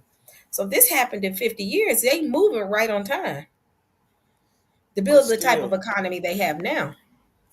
the way that the brother from Chicago explained it, it sounded like a form of slavery. And I do know that, yeah, they had them people in the factory sleeping in shifts in the same bed. So, maybe, I don't know if it was three of them switching off in the different time frames. I had heard some of these different things going on with these companies. Um, but you couldn't do that here with a workforce, as we are talking about earlier. Certain restrictions would keep you from doing that. Certain age restrictions that they probably have opened up on their end. You don't know how young these children are in these factories, um, producing these products that have such a high demand for. A lot of it, what I heard, especially at one part, was apparel. So that's clothes. So okay, so either make your own clothes or wear stuff from last season.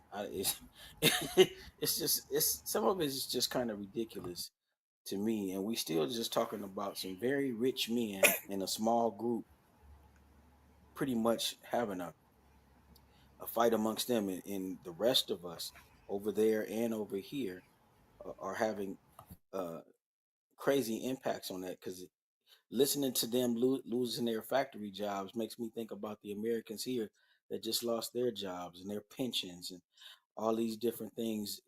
We just lost a lot of stuff too, because these dudes at the top are playing a game to see, who can outlast who or something. I don't get into all the particulars, or I don't know all the particulars, but I just try to use deductive reasoning on how this stuff is operating. And Yeah, but them losing their job there is more devastating because you lose your job, you got food stamps, you got unemployment, right? When they lose temporarily, their job, they don't have nothing. temporarily. And that's what I'm saying. Trump is trying to go under these safeguards and safety nets supposedly that we have for American citizens. Like I said, I went out today and I saw a bunch of homeless people, crazy or drugged out. So they have no plan for them either. It's like, it's if I was going back to the biblical aspects of it, it's, uh, we're all waxed hard. We're all getting to the point where we don't care about the next man. Um, and those at the top levels are still throwing meat around, like Tupac used to say, throwing meat and salami. And, Trump doing all this in between his golf tournaments. Come on, man. It's just ridiculous, all of it to me. And I want to see what the people are going to do in all of these areas, from China to us to Africa. What are the people going to do? Because eventually they have to answer to us, or they got to eliminate us. One of the two. And I'm glad. and Oh, go and ahead. that's not true. China does have unemployment benefits. Don't forget they're a socialist Oh, country. they do. See, I ain't know that. Yeah, I know we look at their economy because they're kind of like a hybrid capitalist type of country, but governmentally they're still a communist socialist country. And in those type of countries, yeah, you do get unemployment. But I wanted to talk about what you had mentioned about the working conditions there, and yeah, it's real tough. But when you look at our working conditions, 44% of the labor force here does not make a living wage. Um, and when you look at some of the conditions that a lot of our workforce has, now mind you, they don't live in factories or anything, but they live in a when you're talking about, well, take for example in San Francisco, there's literally a homeless community there of working professionals who can't afford housing because of the fact that they don't make enough money. Now, these aren't people who clean toilets or work in Walmart. These are people who have IT jobs, like Sister E and me, and they're living out of their cars. So what, like, okay, yeah, we could talk about, the Chinese work environment in the factories. Yeah, they suck. But just like brother Mike said, majority of their industry is not based off of clothing and clothing manufacturing. A lot of Chinese economy in their industry, their top industries is petroleum, construction, and electricity. That's where they make their most money.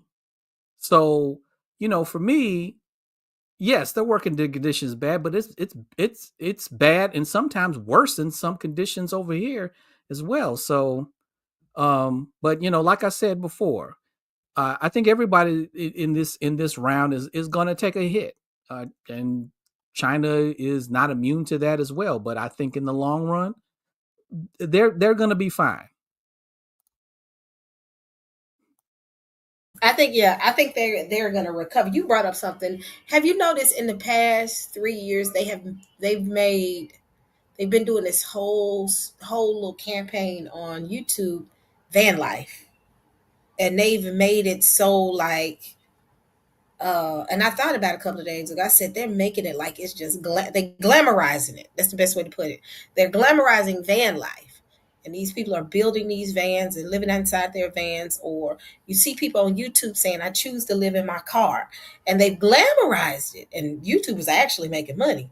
But when I looked at it about about a couple of weeks ago, because I used to love it, I was like, oh man, get to do the van life, go all over. And the more I started hearing other videos, they only got like 10% of their population that's making it on YouTube. There's another 90 that's sitting out there that's living the van life, and it's a nightmare. And they're doing it not because of the fun, but they have no choice. I said, it wouldn't shock me none that they're conditioning our minds to want to let go of our properties and just say, I want to be free. And really, I said, that's all that is homelessness. I hate to say it like that, but that's all it is. I disagree. Some of them vans are nice, man. I ain't gonna lie to you. When I saw that, I'm like, man, I wish I would have thought of that when I was, a single young man. But Huh? no, some of them vans are You are nice. so wrong, Some of Chief. them. Well, They are. some people use their ingenuity and their own constructions and different things like that to make them that way. Um, yeah, you got to figure globally. When you guys were talking about China, I had a stepson once upon a time who was out there on his own, by his own merit. He ended up getting married and coming back with his wife here, and they have a child now. But when he was out there, what they live on, or the space that's afforded to them, um, that's normal, is like equivalent to a closet somewhat to a lot of us. You know what I'm saying? Here, they're doing a global reset on the mind in general, um, to deal with the population of the world. My understanding is it's what, 8 million or something like that, maybe more. Maybe they might be in the billions, but let's say if it's 8 billion, they only want three. They feel it's more comfortable if we all live like that. The thing about it is, poor people in general, one thing they gonna do is have relations, and that's gonna bring children all over the world. If you ain't got nothing and you got a little lady or whatever you can have one way or another, it's gonna be some offspring around here, no matter how y'all pay for them. So, you know, I don't see that stopping, no matter what happens, unless we do go to some type of apocalyptic thing. And they have, they preparing for that too. Um, that's why I was glad that we came back to start trying to figure out some solutions. I guess I'm a little calmer now. It's like, what will we do as a people group, um, with a concise method to survive and hopefully thrive wherever it is we need to be to do that. You know, my primary focus at this point is for Black folks, especially until we get our stuff together. Then we can open these ranks up if that's something that we would take a mutual vote to do. Looking at the history of when you have communities with the different parts of the diaspora that's out here, and how has that benefited? How has that been a negative effect on a certain community? I think we need to take inventory on all of these things and make some hard decisions. But as Brother Jeff would say, where I'm coming to now, us first. You know what I mean? I don't even really matter to me what your religious belief is to a certain degree, because all Black folks to me go through the same thing unless they just ignore it or fluff over it. You know, we still get the Black experience anytime we have to deal with, especially Europeans, because that's the system that we have been trained or indoctrinated into and up under. So that's where I'm at. All right, anybody got anything else? I'm gonna play a little bit more of this video. Is anybody enjoying the video? Y'all good with playing this out? I'm gonna play it out. Reshape global manufacturing and supply chains. On April 6, a TikToker who runs a granulator production factory posted a video saying that due to the U.S. tariff policy, her factory has been working overtime to meet the demand from orders from Southeast Asia. Today is the second day of our holiday, but all our staff have been urgently called back to the factory to work overtime because of the tariff increase. Last night, our Southeast Asian customers called, asking us to hurry up and produce and ship. The boss said we should prioritize foreign orders. The big factories we work with are also working non-stop. I don't know what's going to happen next. Do you understand what this means? Some viewers commented under the video, saying, "Once these orders are done, there won't be any more orders. This is the last deal. This is the final flurry before the factory shuts down. Rushing to finish orders overnight, then pulling out when the business ends." After the U.S. announced the 34% tariff increase on Chinese goods, the People's Daily published a series of articles over 3 days, strongly criticizing the U.S.'s unilateral. Why are you not investing in tax liens? No, seriously. Why are you not investing? Tariffs, while stating the sky will not fall. However, it's clear that Chinese industry is feeling pessimistic. Reports from Chinese media indicate that Chinese manufacturers, foreign trade businesses, third-party intermediaries, and U.S. buyers are all struggling in this tariff battle. Some are reworking their costs overnight and engaging in price wars. Others are changing product specifications and shipping methods, while some are rushing to fulfill orders in an attempt to minimize losses before the new tariffs take effect. One foreign trade owner said, "No matter what, with these tariff hikes, the biggest losers are the business people." Mr. Zhu, an e-commerce entrepreneur from Jiangsu, told Radio Free Asia that the U.S.'s high tariffs on China will lead to the collapse of many e-commerce businesses. He said, "We are definitely affected. The impact is huge, and there's basically no profit left. We just can't keep doing business. Many e-commerce businesses in Jiangsu and Guangdong can't operate anymore. Everyone's in poverty now. The time of hunger and instability is coming. Just the other day, I met an elderly man in his 80s who was cursing the leaders, saying they've ruined this country.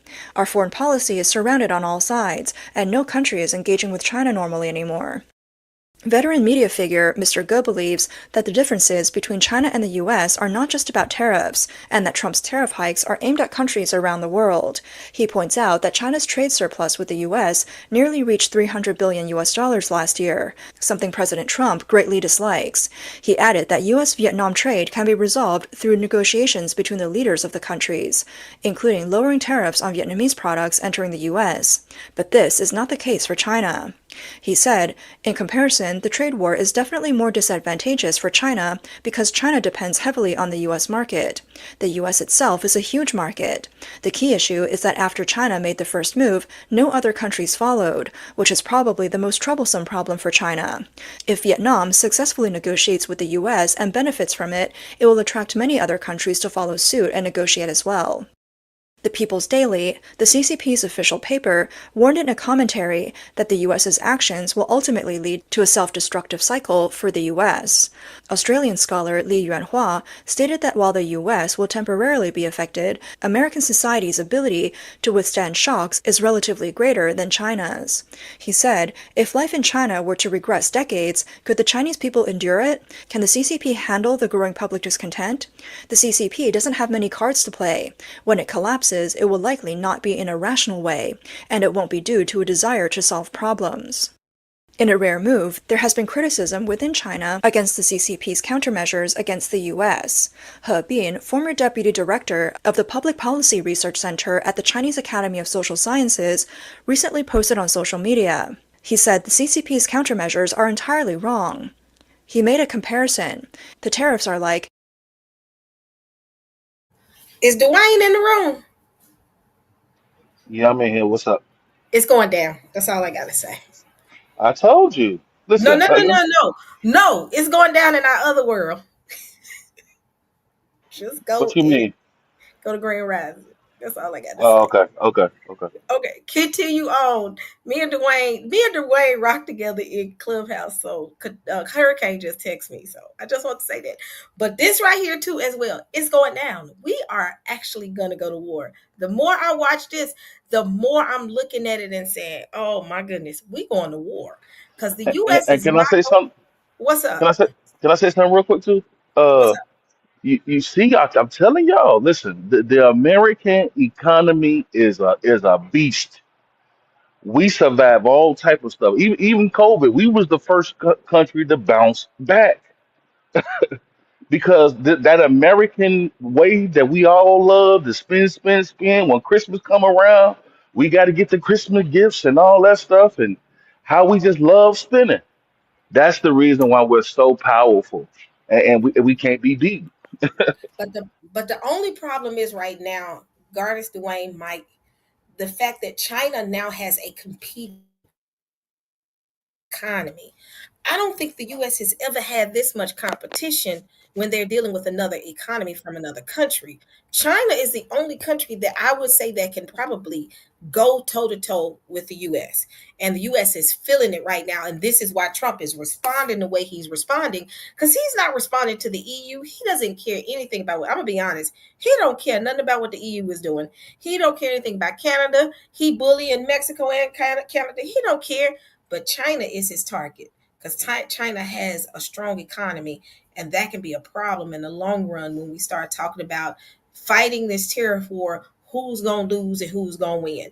China's biggest win is the countries that the U.S. didn't want to partner with, but rape and steal from, are now partnering with China. And China's like, okay, I got you. You can stand by yourself and keep doing this, but the very countries you've pretty much attacked and raped and pillaged their land, I'm gonna start building alliances with them. And that's what I think the US is gonna have a hard time with, is the alliances that China has started to build, where the US wasn't trying to build those alliances. So that's Well, the only country that can give the US a run for their money. and you're absolutely right, because in this, what I call the second Cold War, this is China is a different animal than the Soviet Union. And because of the fact that the Soviet Union never had this type of economy to compete with. Matter of fact, Soviet Union dissolved because of the fact that it didn't have an economy like China. And basically the United States basically just kind of like outspent them and engulfed, the Soviet Union, where they basically had to collapse in in 1991. But this is different because of the fact that they're not going to economically collapse China. So you're absolutely right. It's a different Cold War when you think about it. And then how can America be so self-reliant with no allies anywhere? They've they've ruined to a big degree their alliances with their longtime allies. As you were saying, the EU and Mexico and Canada, and who's friends with the United States right now? Who gonna come who's gonna come to our aid, defense, stance alongside us about anything? You'd have to tell me because I don't know anymore. Maybe Argentina. Well, I look at it like this. These countries don't like Trump. When Trump out of there and the next president in there, these relationships can be restored. But I don't think you guys really can grasp the power of the American economy. Because you can have a factory, right? And your factory can produce like no other. But if you don't have customers, then everything that you make is useless. Okay. People in China are not buy. They don't buy their own products. All of the stuff that's being sold out of China, that Chinese people don't use that stuff. Chinese people, the average Chinese person is like a farmer. You know what I'm saying? They don't use none of the stuff that they make, other than people who stay in Beijing and one of these major cities. But uh, China don't have major cities like how the United States have major cities, and even outside of our suburban states, you still got a high spending. Okay, and these is what these other countries want, right? If we make these products, okay, where can we sell these products so we can make money? And there is no economy like the American economy. One thing you know for sure when it comes to America, you're gonna get your money because America is a workhorse, literally. Well, I don't necessarily agree with that because if you don't have a job or you don't have employment to have money to spend, then there's no. It don't matter what products are on Yeah, the market. You I'm don't glad need you to. said that. I'm glad you said it because I forgot. I did want to say something. Yeah, we do have a weakness, and I've been wanting to say this, and I'm glad you said what you said because it reminded me what I want to say. We do have a weakness, and our weakness is greed. Greed is our weakness. Absolutely, Yeah, that's capitalism how in weakness. general. That's what's gonna make America fall is American greed. Well, hey, that's again, unfortunately or fortunate, that's biblical. We don't know how to uh do without, especially not in this microwave economy that we have now. We need the iPhone 20 coming out next week. I gotta have mine and get ready for the one that's coming 2 months after that. You know, uh right now the Cybertruck is hot, or and now they find out they ain't no good. So, but you're stuck in a contract that you can't get rid of it one way or another. Uh, we have to start doing some tightening our belts across the board. One thing I figured out a while back was they base because at one time I used to, and when I was in Vegas, and I used to sell like door to door kind of trinket stuff. You know what I'm saying? Because the basis of it was everybody got 5, 10, $20 in their pocket to spend on little stupid stuff for no reason, especially if they kids want it. So, you talk to 50 people, five should buy from you, all of that. They base the economy, if you ask me now, on Starbucks. If you can go to Starbucks every day and spend about $8 to $15 for breakfast just to start, and that's the staple of you coming into your office to do whatever you're going to do, then they figure in the same thing that they were talking about with me a while back. You got this silly money in your pocket that doesn't really count to you in a general sense, but somebody's getting that, somebody's scraping that up behind you. Americans are one of the most wasteful groups of people, also on the planet. We discard a lot of different things. Or I remember also going to a nice restaurant and being black from a nice restaurant. I was taught, you clean your plate or you take a doggy bag. Man, when you see them leave half their plate there, and they done spent upwards of $70 or so, or even above that for this food. You know what I'm saying? No, America's has to go through this shock again to come to its senses. We don't really have money to throw away in the way that we have been. And I'm glad Trump is here to expose that to a certain degree. But he's not helping. He's not helping the common man, the general man, the steadfast, the ones who keep this country going. I don't see him actually being a help to those. No, of no color.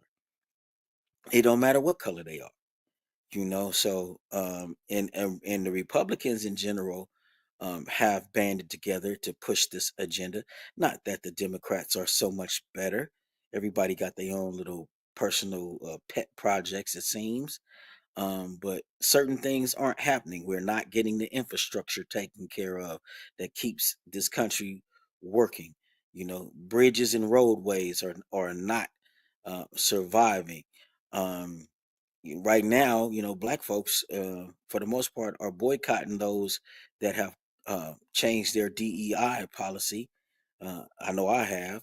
And even when I go past these places, I'm seeing we ain't there, not in the numbers that we used to be. So I don't know what we doing, but it ain't that. And they got to deal with that. So they're going to have to see how they bring everybody back to the table too, because a lot of people have just pushed away from the table and said, no, thank you. But y'all can go ahead.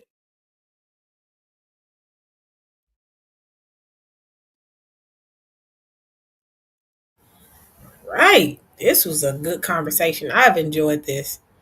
I know I know this is gonna be an interesting next couple of months. We gonna see some. I really believe in my heart of hearts, based on what I've been seeing on the news and all the stuff that's going on with the world events, with the tariffs. Not to mention, you still have Iran in the background because Israel is trying to get Trump, which Trump has already been helping Israel fight against Iran. So you got Iran. We still got Russia. We can forget about Ukraine. That's still going on right now. Then on top of that, you got the tariff war going on. Not to mention internal distress that's going on. The U.S. is at the brinks of having their own civil war. Oh, you okay, Gardis? I'm about to end anyway, but ultimately we know this is going to be an interesting time. So to close off, I'm gonna finish the last of this. It's like a minute left. Well, you know what? I think we're done. What do y'all? Anybody got any closing remarks before we go? Yeah, yeah. So I think Dwayne made a point, and I think it was a valid point because Michael talked about how a lot of the countries have turned against, the United States. And it basically is because of Trump. But I do agree that Trump has exposed a lot of the faults of this country. Its greed, its imperialism, its capitalism, its racism. Because there's a big racial construct in this, because when you look at China and how it has become a superpower, the last nation that was a superpower in this world maybe were the Moors in the 8th century.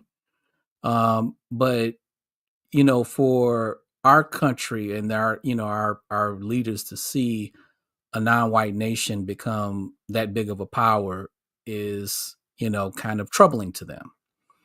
And I guess there's this push of trying to charge Trump and his cabinet with insider trading, because if you remember the day he started implementing those tariffs, and then he held back on the tariffs, apparently some of his billionaire friends made money. There's a video circulating, I think it's on Twitter, where Trump had Charles Schwab at the White House talking about he made $90 billion that day. because when Trump reduced the tariffs to 10%, the markets went up, and a lot of his billionaire friends sold off. But I don't know if it was Michael or Dwayne that said this. This is all this is all for the oligarchs and the elites to have this war, because they're the only ones who are going to survive this. Yeah. They're the only ones who are going to survive this, because they're the ones who's causing this, and they're probably going to make more money off of this, which some people say they are. So, yeah, the little guys, the middle class, and the poor people, we're going to take a hit, and that's everybody from here all across the world. Everybody's going to take a hit. Yep. And we all know that that's going to be the 1%. They got, and even the ones we would consider to be millionaires, not all of them gonna make it in this.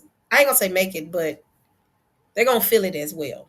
Because at the end, the most high God's people gonna make it through this. But yet and still, as far as in the midst of this, they coming for everybody. They coming for everybody from a globalist standpoint. When they go to war, they gonna make, like you said, they gonna make money, and they watch people fight, and that's what's gonna happen, and that's what we gonna see.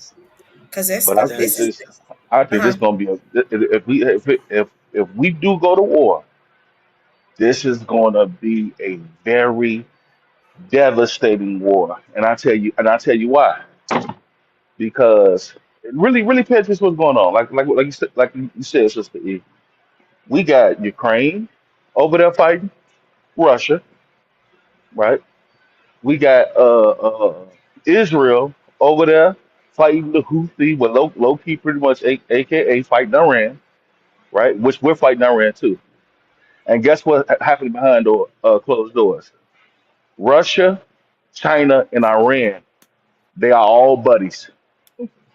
They friends. So technically, everybody's at war with the opposite side, right? We're in war with China through this trade war. Also, we're also in war with Iran, right? Which Iran, the Houthis are attacking the trade ships. So all that is affecting trade as well, right? All this is connected. So all it is just the next step of saying, you know what, man, America's causing a problem. We got to do something about it. And hey, Well, that's just what it's looking like. the difference is though, some of these countries we're talking about have nuclear capabilities, and that's, we haven't put that on the table yet. But the tyrant that we have in office would be the one I would suspect to be amped to do it.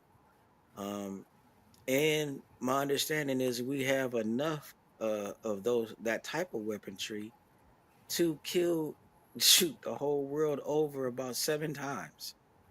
So yeah, as I said, as you said, the oligarchs or whatever you Russia call do them, too, though. Russia do too. I but that's what I'm saying. The one China does, Russia does, we do for the most part. Now, a couple of things that either one of these players can do, they can sell off some of those to other enemies of whoever they find to be their enemy, because the enemy of my enemy is my friend. That's why China, uh, Russia, and Iran are talking right now. Everybody is focused on what America has done and put in place and played bully across the world doing for the most part. Russia was almost there, but what they've been doing for the last 2 years actually didn't work. Putin tried to do it. Putin and Trump, they the same type of animal to a certain degree, but Putin's a real Yeah, dog. Russia's just jealous of us. They wish they could But do what we do. Putin's a real dog, though. The way that he was raised, the way he came That's up in the facts. ranks. Uh, Trump is a paper tiger at best, you know. Um, and that's the issue with me. People are he like the Wizard of Oz. He playing tough. He not tough. He a punk. But you got enough people on your team. You got enough players on the board. You know how to move this money around and escape out the back door before the consequences come to you. That's what he's been doing every time. That's why I said, show me. I know he have all these businesses. Please show me one that was successful. One. I don't see it. I haven't been shown a successful Trump. Nothing. You know, he got enough to maintain them little hotels to a certain degree. He got enough to, as I said, do his golf course life. But he doesn't have a successful company that was ran even 10 years. That was a success story. None of it.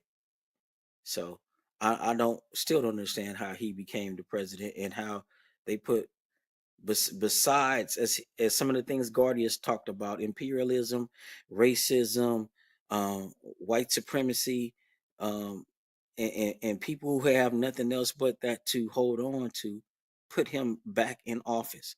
Plus all the tricks he did behind the scenes to be there, as far as I don't know. I just don't want to keep spinning.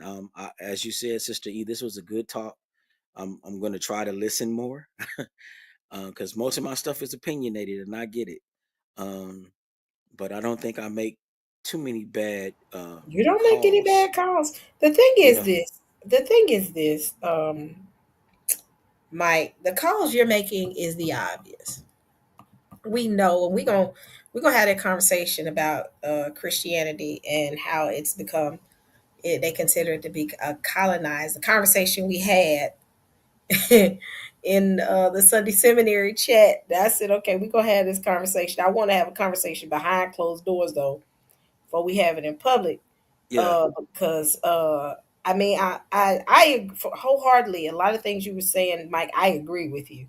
I really agreed. I think we got to call a spade, and when you call a spade, makes people feel uncomfortable, and Right. it takes them outside of their comfort zone. It makes them question their theology. It even make them question some of the teachers they listen to.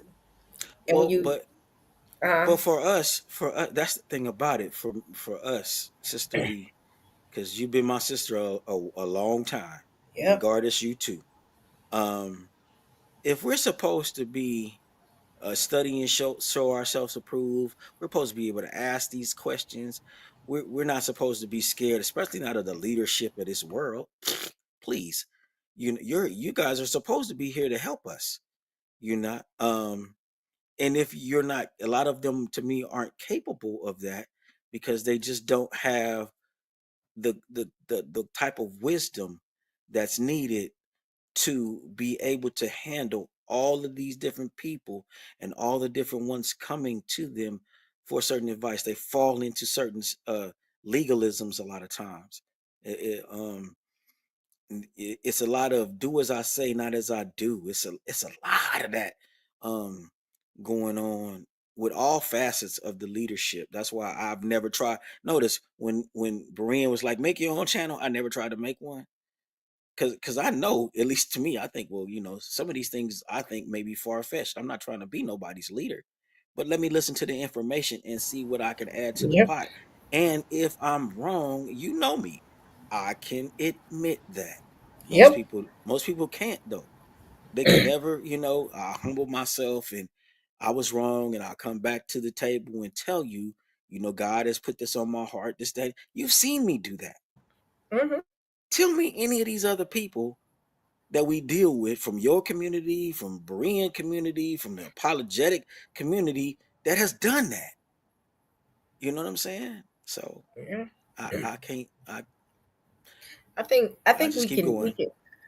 I see what you're saying, and I think we need to have that real dialogue. We get so blinded by Christianity that we forget that some of the teachings we can't have has come from the oppressor, and we got to spit out the meat and the bones sometimes because the meat is just as tainted as the bones. So, Well, because I keep it real, I'm gonna have to say on the from the teachings from the Hebrew Israelites, mostly their problem is pride more than and anything. anger, Well, yeah, and anger. well, pride does that, Yep. and revenge and all those things. Like I said, while I was spewing earlier, why would it just pop up on my feed? It comes daily, but it's Ephesians, the one that says, "Be angry, but sin not." Sin not. So Sin not. yeah. So I'm like, okay, Lord, I don't know how other people's relationship with God is. He'll stop me. He'll pull me back. Like even with this whole thing, I'm saying we can put religion to the side. What can we do for our community? Because my focus is our community at this particular point. Yep. Yep. And We've been I'd say above your religious affiliation at this time. What can we do? Because God gonna bring that part back around anyway. Anyway, to me, But what can we do? Because when I look at us, and even the brother Jerome, who I'm supposed to have this conversation with, the stuff he be putting up, he make good points. I'm not gonna say he don't. And I can respect a lot of that. I didn't want. I'm not gonna bring that into it, but I'm saying, man, we got issues I feel like beyond them. I, I feel like as a people, we are at war with ignorance. Um, because like I remember watching, I'm from Chicago, and there was somebody posted on Facebook, um, these kids breaking into these stores, stealing all these products, right? And I just remember going to the comments and looking in the comments, and of course, it's somebody white saying, "Look, see, you see."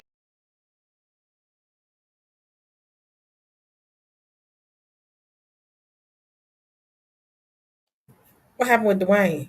I don't Thank know. you, Zoomer Boomer. Thank you for your $25 super chat. Oh, that's a good What look. happened, Dwayne? Can y'all hear me?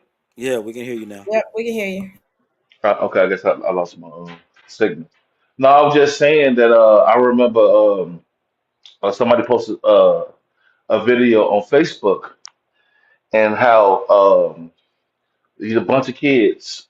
I'm talking a bunch of kids, almost like 1,000 kids, uh, downtown breaking into these stores and stealing. Right, and they got the police downtown chasing them and trying to catch them. And then I'm reading in the comments, somebody white post. Now you see every last one of these kids. You see they black, right? You know, and I'm just saying to myself, like, man, you can't even argue with that, you know, because I feel like it's no excuse for us to be where we at now with the information and knowledge that we have now. But yet there is still a whole group of us that choose to be ignorant. And that's the reason why we have the downfalls that we have as a community. And I feel we are at war with ignorance, you Well, know. I'll say this. When you say these kids are downtown looting and breaking windows and all that's good, but that's exactly how the colonizer established his society. He looted, he stole, he raped, he did all of that. And now he wants to pull back and say, look at me, I'm the civilized one. No, that's why I said earlier, I want to know what we were doing before we ever interacted with them. My understanding of some ways that African tribes and different things dealt with, they deal with the misbehavior of their youth. They would shame them, but it would be words. It would make them feel. They would make them feel shame for bringing shame on the tribe, on the people, on your family. That's what we've lost. If anything, we've lost that, the shame that you might bring to your family doing some of these actions. But if you look at the the administration who does their version of the same thing, but just use, pretty political words to do it, to steal from you, to take from you, to do you wrong, and then you expect these children who haven't even developed yet to see that and not try to figure out their own way to do. They say, hey, it works for them. Hey, that's how it operates. So yeah, I understand. And we have to also understand that all of us don't even think right. But it's a book back in the days. It's a book that I have somewhere upstairs that I really need to read. But I love her lectures. Dr. Joy DeGruy, Post-Traumatic Slave Syndrome. Everything we doing seems to be will fall beautifully under that heading. We are interacting from degrees of post-slavery, and yeah, that's just where I'm at with it. That's why I said I'm more worried about us. What are we gonna do? How do we get our kids back Yeah. if that's what we're supposed to do? Yeah. These are our children we talking about, and I don't want to just throw them out. And I say that, and I don't have the greatest relationship with my own children on some of this stuff, on some of the ways that the streets think, you know. So But I'm what gonna do we say this do? though, bro. I hope you understand this. All right. We can't declare that God be with us if we stealing, robbing, promoting high sexuality, not loving our brother, right? We cannot want God to bless us doing the same thing, uh, like you said, that they community did. We're not going to be blessed to doing these things. So I understand what you're saying. I get it, but one thing I could say about my people, even when we were slaves, even when we was at the bottom of the earth, we was blessed. We are American culture, right? Music, dance, what considered cool. We made America, you know, and yet we're at the bottom of the totem pole. And I believe that's so because mainly because we're blessed.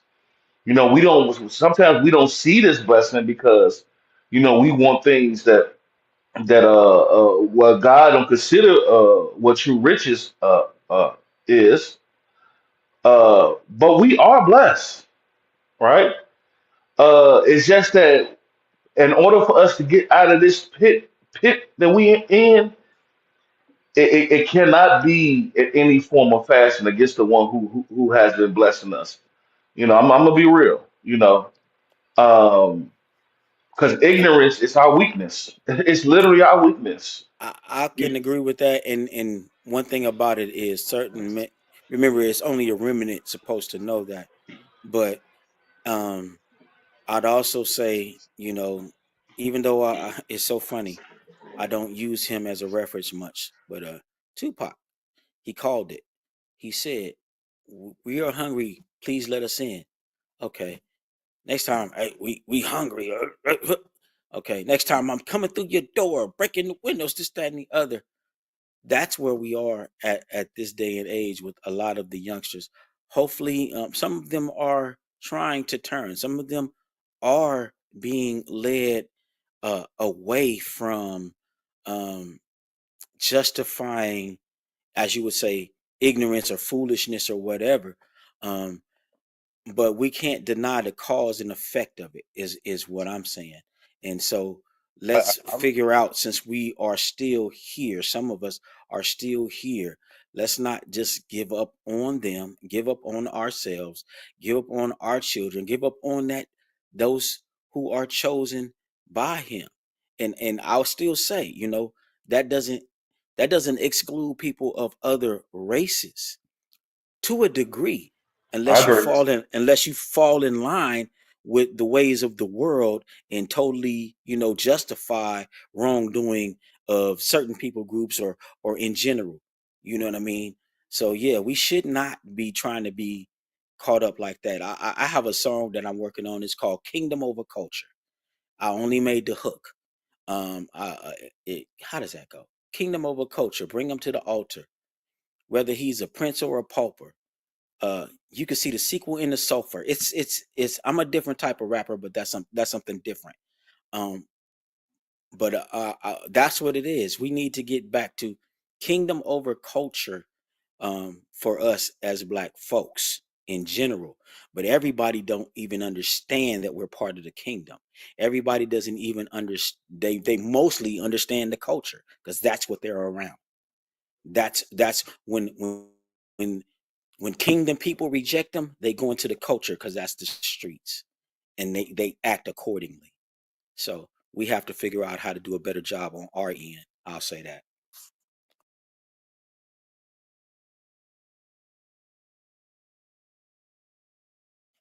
Hey, Sister E, it's on you.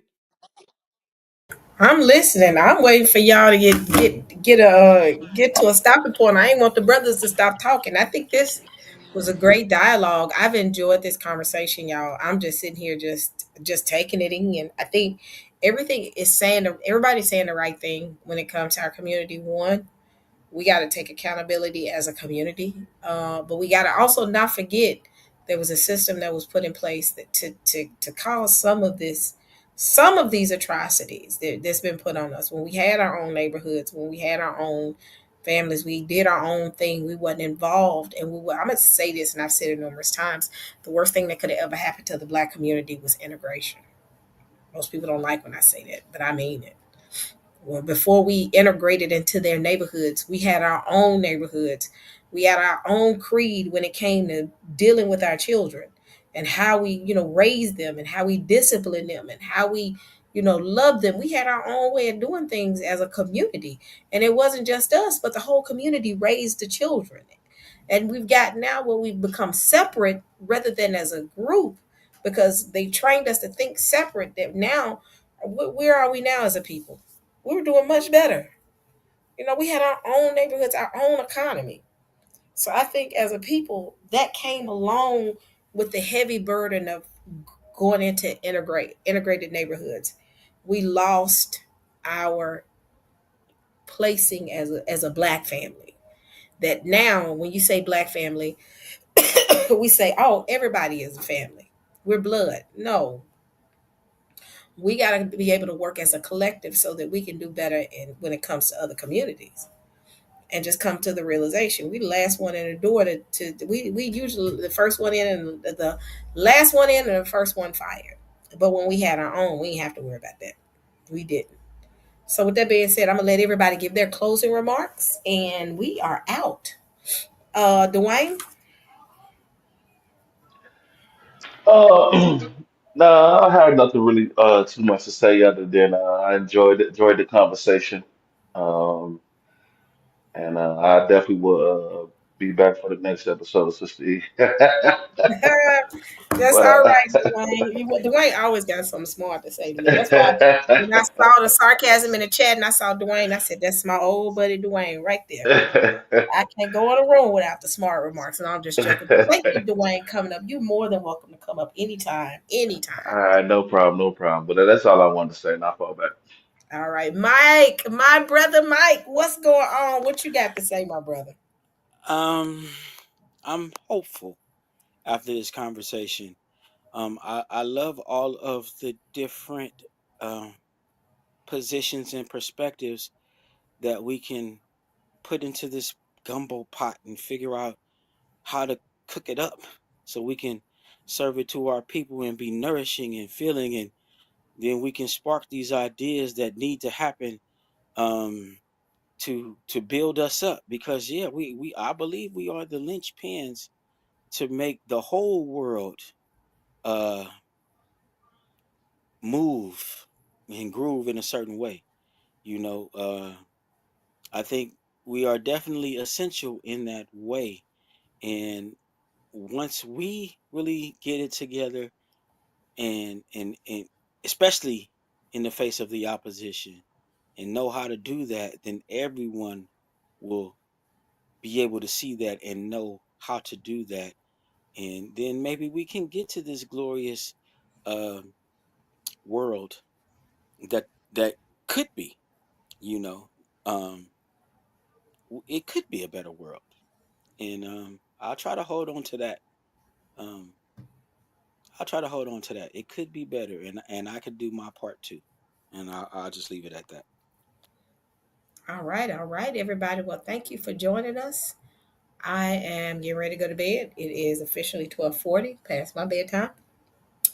But thank y'all so much for joining us. I've had a good time, and I will see y'all on the next, I guess, live, which will be probably this weekend or later on in the week. All right, y'all. Have a good one. All different type of information every week. Let me speak. If you subscribe, we going deep. Love talk, Sister E. God's work, Sister E. Charity, Sister E. Let's talk.